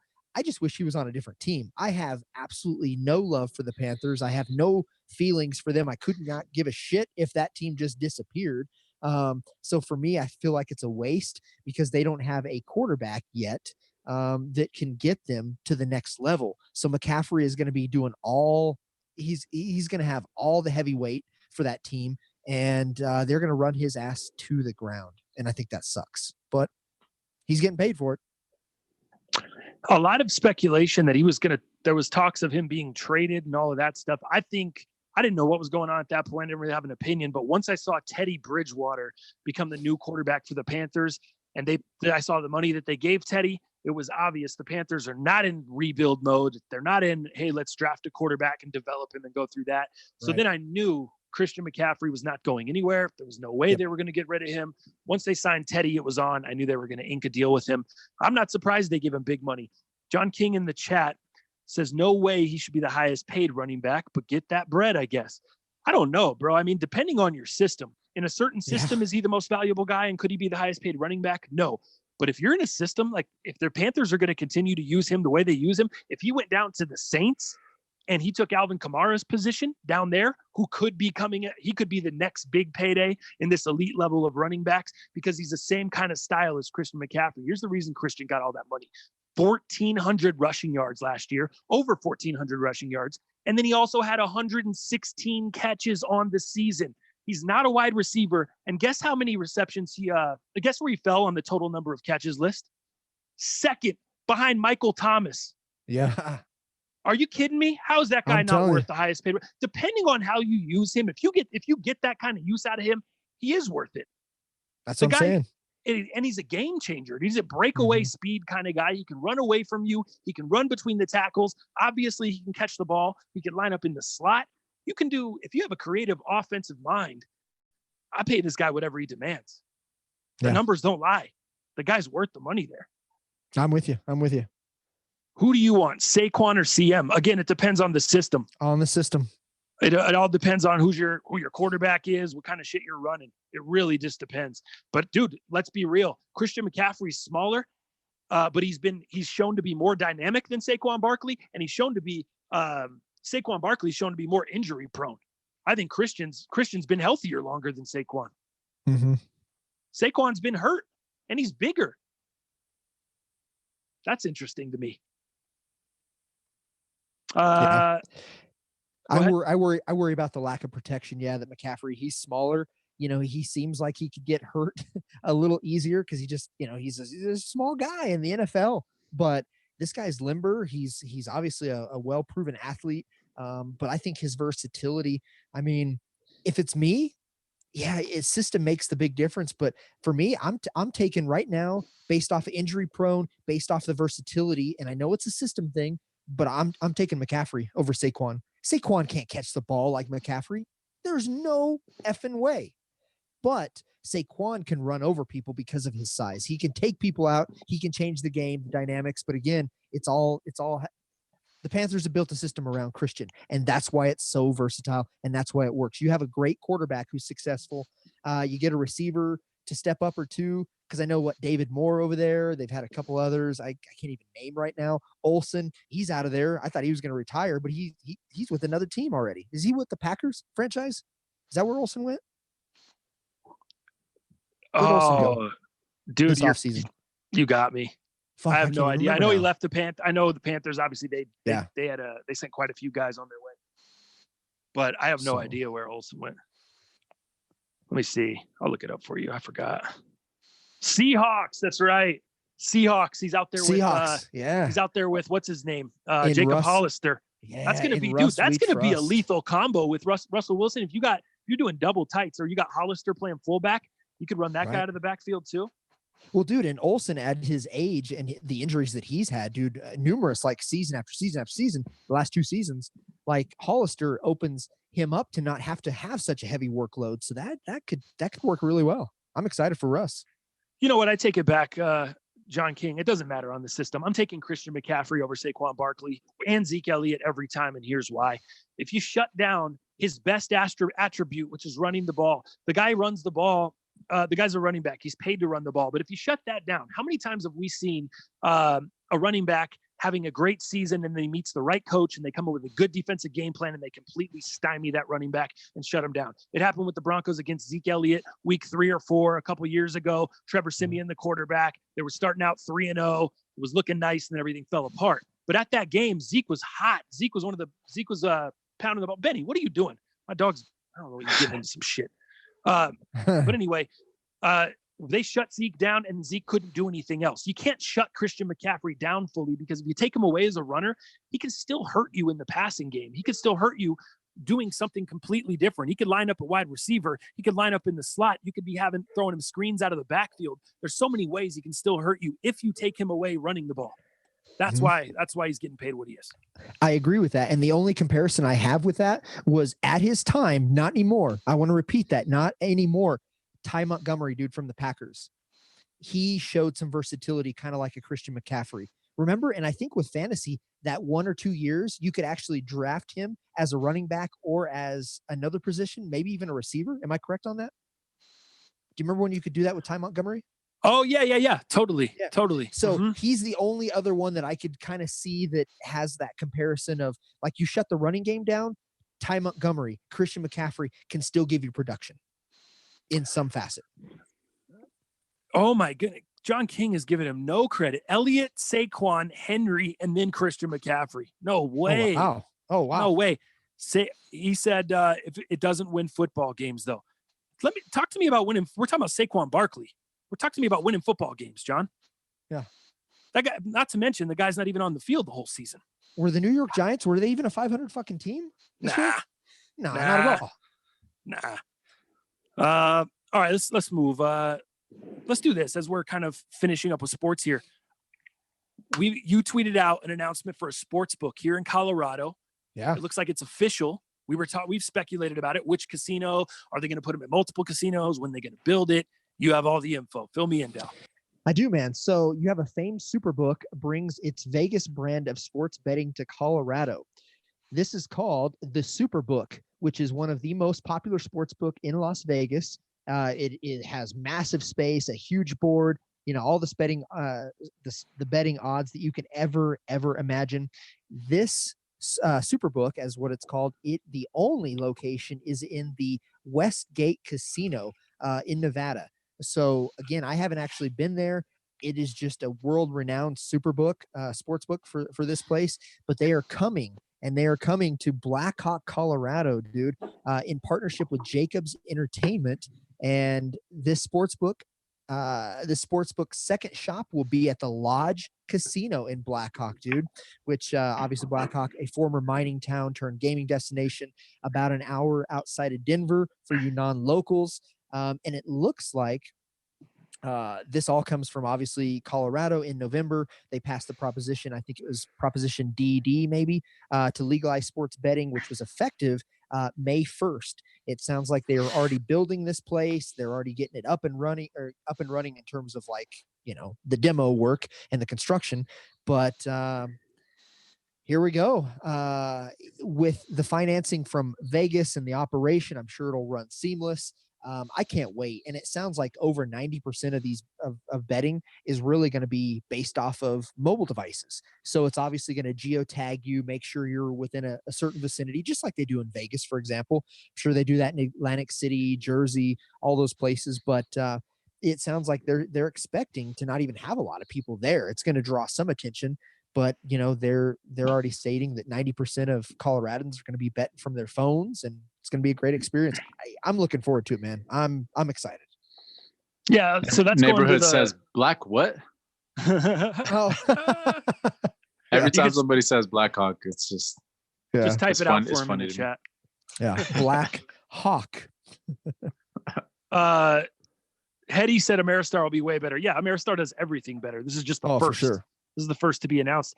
But it has me wondering, is Ameristar going to do their own thing, or are they partnering with a bigger, like this some kind of Superbook, like some kind of other bigger company to bring it in? I think it'd be smart for them to join a team. I really do. But Ameristar, like I said, shit, they can do whatever they want. They got Ameristar money. Mm-hmm. Makes me wonder where they'll put it too. It's going to be some interesting developments up there over the next 3 to 5 years, I think. Yeah, no doubt. Just as far as new stuff popping up there. Let's see. In the chat, they're still going with the Barkley stuff. Uh-oh. He said, let's see. Yeah, Barkley can catch as well. Sure, he got hurt, but he can run, catch, and blocks. He's not doing Christian McCaffrey type catching. We're not talking about can he catch literally. We're talking about, is he doing what Christian's doing out of the backfield? Could you line him up in everywhere you could line up Christian? Probably not. Christian can burn elite corners out of the slot. Saquon can't play no slot. No way. No, but he could. Yeah, he could catch the ball out of the backfield. That's fine. But I'm talking about at a different level with Christian. They won one more game than the Giants. Chill. The Panthers did. That wasn't my argument, John. That was your argument.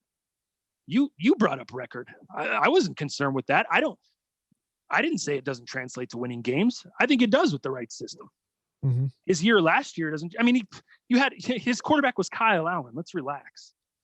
I mean, Kyle Allen came in, and no one even knew Kyle Allen was going to play last year. Come on. I didn't know who Kyle Allen was. Right. Come on, guys. It's getting a little silly here. None of these fools are good enough to play for the Eels. Fair enough. I thought you guys. I thought it was going to pop you guys. I can't. I was waiting for the laugh, and then there was no laugh. I thought it was funny. But I already saw it. Yeah, we need to run into the studio. I need to get my Eels jersey. Yeah, no doubt. All right, John, here's how we'll settle this. Let's put up $100 on a better career. Christian McCaffrey or Saquon Barkley, a better career. We'll evaluate in 5 to 10 years. Oh my God. Let's evaluate. $100 up over Venmo, me and you. I got Christian McCaffrey. You got Saquon Barkley. Let's go with who has a better career overall. Better numbers, Hall of Fames, MVP awards, Super Bowls, all of it encompassed. Individual and team. Let's call it both. It's all encompassing. Let's see who has the better career. I like that bet. I really do. There you go. Deal. Put it on the board. I will find you. I like it. I'm not hard to find. I'm just hoping that I make it through quarantine. I don't even know about 5 to 10 years. Oh, for fuck's sake. I can't even get through this goddamn quarantine. Me and John King, we're just trying to get action, bro. We got the long game. We got the long game action coming. Why don't we just not work, franchise? Let's just keep doing the cast. I know we have bills to pay, but I think we belong in Black Hawk. Okay, we belong up there. We're trying to house all these bets. Let's go do it. Let's go do the real shit here. Let's go up there and get a job. Hetty, you want the smoke too? You want 100 on it? I'll put up 100 with you too. I'll put up 100 with both of you fools. You might be losing this one, he said in the chat. Is that the first thing when we're done with quarantine? You guys, first thing is you're heading up to Blackhawk? I might be going straight to Vegas. Fuck Blackhawk. I might be just going to get the real fix. I'm going to Vegas because we missed a Vegas trip here recently. So I'm right. Yeah. I'm going to Vegas. My girl is wanting to sit by the pool too. You guys didn't take the bait on that Blackhawk. Oh, dude, in Vegas, yeah. I knew where you were going, ass. Dude, and Vegas is gonna have such stellar deals, man, to really just get people up there. Oh, I can't wait. That's what Conley just said in the chat. Vegas is gonna have cheap rooms. I know, bro. We're trying to go chill by the pool, smoke some weed, hang out, hit the tables for a little bit, hit the sports book, watch a couple shows. That's what I'm trying to do. I'm trying to get back. That just sounds like a dream to me right now. It sounds like everything I want in life. Do you guys think that some of the hotels are gonna go under, or do you think like government's gonna be coming in to save them too, like they're thinking about doing with the airlines? I don't think so. I don't think those companies would go under. Gosh, I heard something about the Hilton. They said they can't really sustain. They might go under if it goes over a certain time. I forgot what it was, but yeah, I'm starting to hear of a couple of brands that are struggling. And it's just kind of crazy to see like all these big brands that are living paycheck to paycheck just like us. Yeah, you and I were talking about restaurants, like how restaurants really can't save money. Like they are kind of a week by week and a month by month type of business. They've got so much tied up in, bringing food, producing it, or, getting the production of getting the food cooked and out, and then the staff. I mean, restaurants themselves are really a week by week and month by month kind of business. And hotels, like I said, man, they're going to make some deals. They're going to fill those rooms as best they can. These events that aren't happening that bring people to travel there, like everything is shut down. Hotels, I've never seen anything like this. And because you're talking about a zero occupancy. I don't think there's anybody in the hotel rooms. I don't think so. No, Nobody. Not at all. Yeah, I guess, dude, your guess is as good as mine. I mean, I could see it going either way. Some going under, some not going under. Because like you said, I mean, you're just losing insane amounts of money over and over and over every day from what they usually generate. You know what I mean? Think about the revenues that are generated on the daily from the casino aspect of things, the buffets, the food, the shopping, all the stuff that goes on inside there. Obviously the rooms. It's, dude, I don't even know. That'd be interesting. That'd be cool to get someone that's in that industry in like Vegas directly on to see what they're losing. Yeah, like a day, like just even a day lost revenue would be just blow your mind. Yeah, that's what maybe that's something we should start doing. Just different industries, dude. Each show we should just try to pull someone on from an industry that's, or maybe once a week, one of the shows a week from a different industry that's being affected by this that maybe we never thought about and how they're being affected. That'd be cool. Because there's so many, we talk about that every week, I feel like, but there's so many things that we don't think about that are being affected. Me and my girl think of a new thing every single day. We're like, oh my God, what about these people? What about these people? What about these people? And we could probably shed some light on that and get some real hard numbers and as to how devastating it actually is to certain industries. That'd be sick. Did you see Florida came out and said WWE is essential from St. Skinner in the chat? Really? That's crazy. Of course. That is crazy. Florida. You gotta love Florida. They probably came out and said rub and tug spots are essential. Florida's nuts. Hell yes. Peter Lee, law firms have been hit hard by the coronavirus with high stakes trials on pause and deal work related and MA and IPO systems drying up. I can imagine that. Yeah. I can definitely imagine that. Did you see, speaking of that stuff, trials and law firms and all this stuff, let me just hit this really quickly. Tiger King and I, hosted by Joel McHale, part 8. Are you guys up on that? I think it dropped yesterday or over the weekend sometime. No, I didn't care. I haven't even finished up Tiger King, the series. I'm just over it. I'm bored. You're over it. Yeah. The show, you're not missing anything. It's basically, it's just like an after show, kind of like how they do with The Bachelor or some of that shit, whatever. They bring them on afterwards or whatever, and kind of talk to all the characters. Gotcha. They did one of those things, but COVID-19 has impacted that. So they're unable to meet up and do it all in a studio setting. Right. So, dude, what they did is they sent them all. It looks like they either sent everyone a nice camera or iPhone, new iPhone. Probably, that's probably what it was. Shoots 4K. And then a set of AirPods. And so as they're doing this, it looked very clean. It was very nice. It was edited together clean. I'm like, I told my girl, I'm like, this is definitely not over Zoom. Or like, have you been watching Jimmy Fallon? How you seen how they have the Tonight Show and stuff? How they've been doing it? Yep. Yeah, it's over Zoom, kind of, a little bit, not the greatest, just like our shit, not the greatest quality, but not awful, like good enough. I was like, there's no way this is over Zoom. There's no way this is going down like that. Do you think they're like recording it and then like they're still talking on Zoom, but then they're just recording their audio and their video and then editing it together later? Yeah, so it's not on Zoom at all, dude. I figured it out. I figured out what they're doing. And this was more fascinating to me than the actual show. Because the show was they just talked it was a bunch of, do you still hate Joe? Yeah. Is Joe a piece of shit? Yeah. Joe did more to the Tigers than we saw during the thing. But he's doing 20 years in prison. You know what I mean? He's already locked up. Like, how many times can you kick the guy? Like, he's already doing his shit. But apparently there's just it's just another Bash Joe sesh is what I kind of got out of it. It's only 40 minutes long. I didn't even get through the full 40 minutes, but not the greatest. I mean, but anyway, here's what I was fascinated with: how they are doing this over or all individually and editing it together. So obviously it was edited together. It was not live, because the live streaming aspect is what fucks up your quality, no matter how good your camera is. Right, Jalal?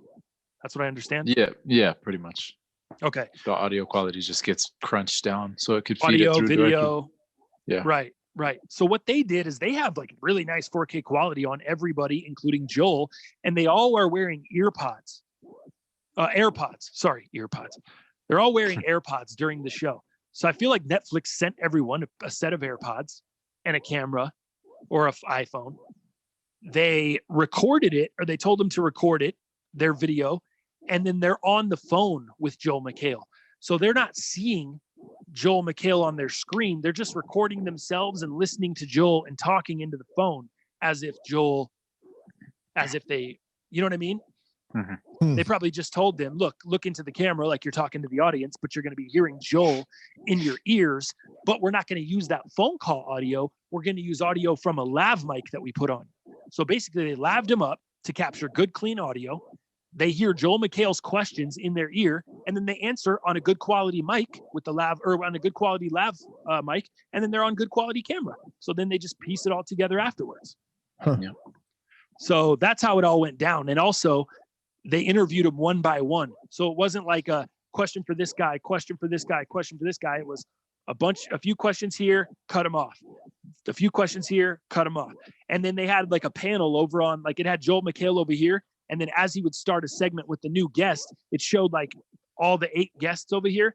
As he went to them, it would zoom in on them. They would go back and forth between Joel. Once he said, okay, thanks for your time, boom, it would go back to that grid. And now it'd only be 7 people left. And then he would go to the next person. And that's kind of how they did it. But it looks nice. I mean, it was edited together well. It looked, Netflix, did a good job.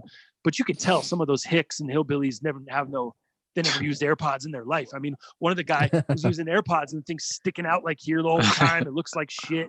I'm like, oh my gosh, the producer probably told him too, like, dude, fix that thing 3 times. And it was just like, fuck it, whatever. We're just going to deal with it. It was the dude with no legs that got his legs chewed out, or got his, he had no legs. Remember his legs got, I like he never wore pants. He always wore shorts. Always shorts. Prosthetic legs. Yeah, it was that guy. He had the AirPods in, just like whatever. You could tell he never used AirPods in his life. But anyways, yeah, you're not missing much there. What else did I have on the rundown? Was there anything else you wanted to hit on, Dale?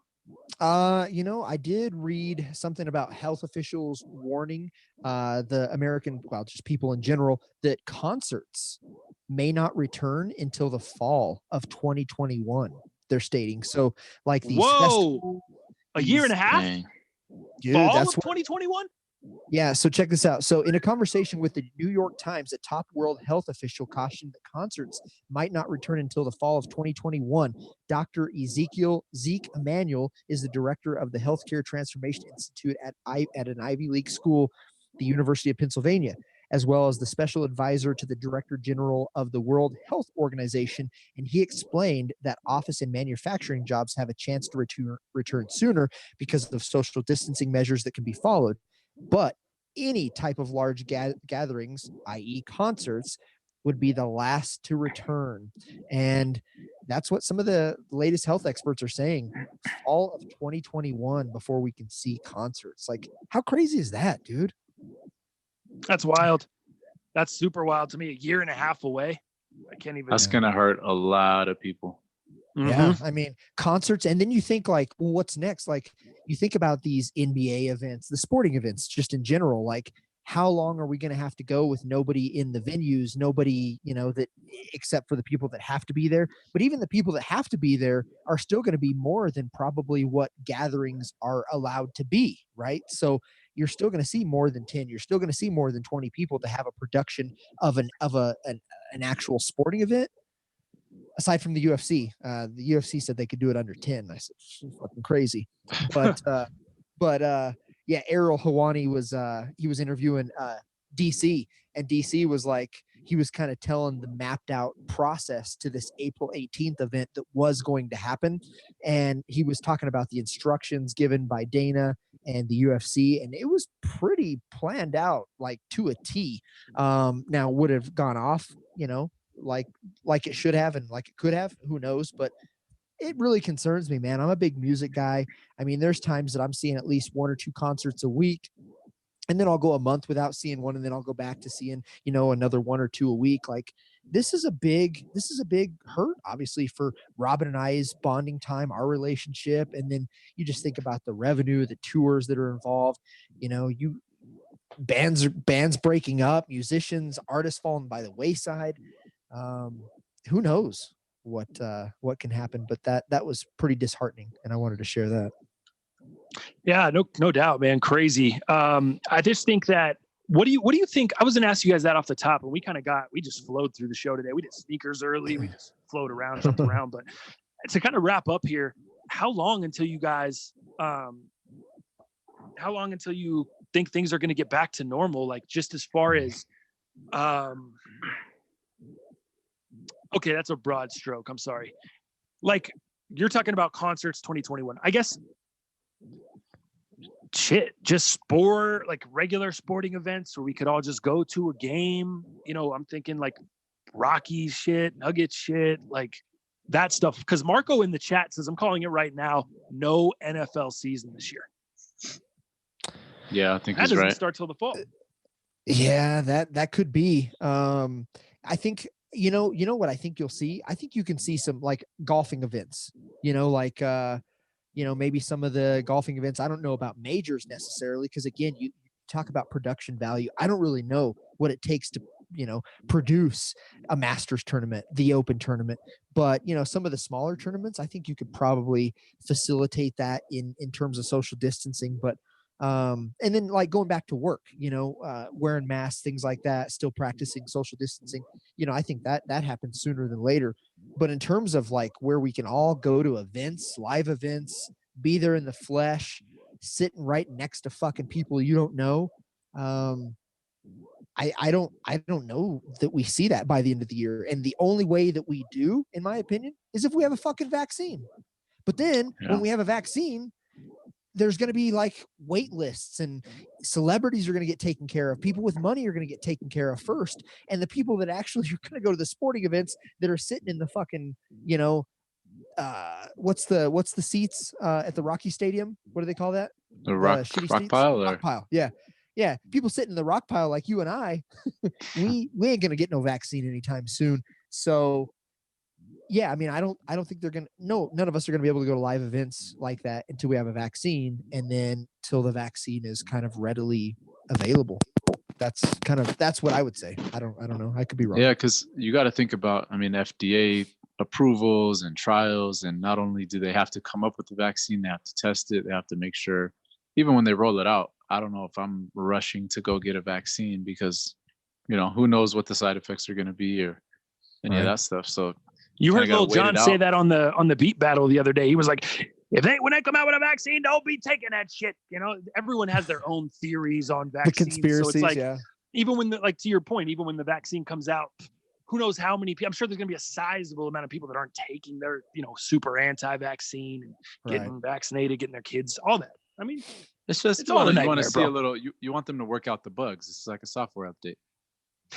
You don't want to update your phone as soon as the update comes out. You want to wait till 0.01, 0.3, whatever. I'm not rushing to get that. Right.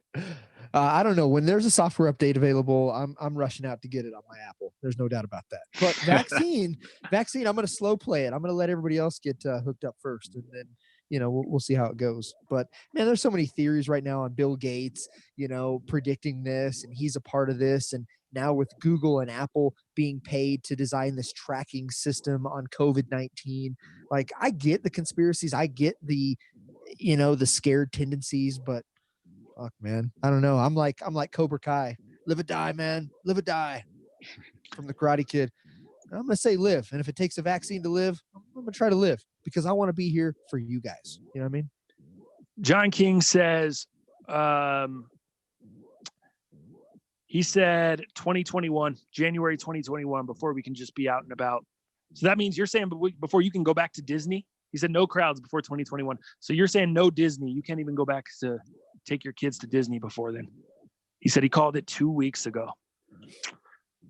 Yeah, Conley, it's going to be a while, guys. I also wonder how MLB and NFL cancellations may impact card values. Good question. I wonder that too. Oh, yeah. John King, I do not want the vaccine on the first run. Echoing your sentiment there. Yeah, man, it's all we can do is adapt, man. We can't exactly. The people that are just fighting the changes, it's just going to be that much more gruesome for you. Just start rolling with the punches, start adapting, figure out your work, what you got to do if you got a business. Like, I don't know, just try to get ahead of it. That's what we were saying a couple shows ago. This year is canceled, bro. I mean, just try to do what you can to stack paper and sustain and not get knocked down 5 rungs on the ladder. If you get knocked down a couple, that's a win. If you can stay where you're at, that's a super win. Yeah. Just use this year to try to hang on, bro, because that's what it is. And then you can stack and build next year. But this year, hang on. And if you're able to stack it, there are going to be people that are able to level up this year. I'm not saying it's impossible. There are people to do that. If that's you and you can do that, be super fortunate that you're able to continue to get another level this year. If you were leveling up this year, you were kind of already in a position, like you were prepared for this in a way, whether you knew it was coming or not. But I think for the people that this is much of a rebuilding period for a lot of us, like, figure out how to come out of this in a better position, get some new skills, study some stuff up, and just try to set yourself up for a better position in the future. That's all we can do. Yeah. Gotcha. Well, I'm getting very upset about this conversation. So I'm going to break something out. I'm going to break out my Grateful book real quick because I did my first input today and I'd like to share that with you fuckers. Oh, wow. Okay. Wow. How about that? So, so it has like a date at the top, if you see that there. So 4/13 of 2020. And then, it just says why I'm grateful today, more or less. So then you kind of put it in your own words. And then on the other side, it always gives you like this kind of motivated quote or motivated like exercise to think about, or this idea or concept. So for me today, man, all I said was, and this is the first one. So you don't want to put a lot like, oh my God, it's my first one. Like just fucking start. Right. So I just said, hey man, I'm grateful that my family as a collective all are staying healthy and protected during this awful time. I am grateful that they are staying home and being disciplined during a dreadful time that is hard to be disciplined and not want to live your life. I said, I'm also grateful that this pandemic has shown me the value of life pre this pandemic. It's allowed me to reevaluate my behaviors, thoughts, and feelings pre this pandemic. I'm excited to put a new mentality out there after this is all done. But why wait till now, or why wait till then? Start now. And then it kind of gives you a gratitude level. So you have like the super smile face, and then you have a decent smile, then you have like a uncertain look, and then you have like a shit look. And for me, I circled the uncertain, so I'm right there kind of in the middle. And what's new? Yeah. And let's see if we can fucking build this thing out. So there you go. There it is. Do you feel more grateful yet or no? Or is it still going to take a little while to kick in? Because the first ones are kind of, I think the first ones are kind of like obvious things, Right. For the sure. The further it goes, the more you got to dig. Then you got to dig. And I think that's where the work Right. comes. And that's where like that soul searching, that connection, that connecting kind of like your mental with the physical. I think that's where, that's where the value comes out, and you'll get there. But my advice is start now. Start somewhere. Like, hey, your family's got health. You got dogs, you got the podcast that you're able to do every Monday and Thursday so far. That's pretty fucking cool. I love it, Dal. I love it. Well, on that note, fellas, my lady's been slow cooking some ribs. I'm about to go get some mashed potatoes, ribs, corn. You know what I'm saying? We're about to be doing it. I'm sad that I'm out of Ozark, and I'm really sad at the way season 3 ended, man, because it's just such a cliffy. And now who knows? Who knows when I'm back? Who knows? Yeah. That's what I'm grateful for. Oh, nice. Jalal, you grateful for anything? Man, I'm just grateful to be able to sustain right now in this time. There's a lot of people that are in much worse positions. So, I'm grateful to be able to pay my bills for the time being. Have my family be healthy. I'm healthy. You know, I really can't complain. I got everything I need in the crib. You know, been able to hit the weights. There's a lot I'm grateful for, man. I think on that note, I'm going to leave you guys with some wise words. Dal, I don't even know if you know these words, but Jalal does. How does it go, Jalal? Drake, I got everything. I got everything. I cannot complain. I forgot. What is that? God damn it. I thought you were going to pick me up, bro. I don't even know how much, how much I made. I forgot. Something like that. I don't know. How much I made. It's a lot. I forgot. That's, yeah. Perfect song, man. Too bad we don't have music, but. Too bad. Exactly. We could have all done a little sing along and shit. All right, fellas, ladies. Thank you guys for tuning in, man. Thank you guys, all the people that were in the chat, kicking it with us, hanging out. Appreciate you guys. Dal, Jalal, you guys coming through. Appreciate it as always, man. Anything else for you guys? All good, man. Thank you guys. All right. Hit that like on the way out, man, and we'll see you fools Thursday. Yeah, Dal got it. Peace.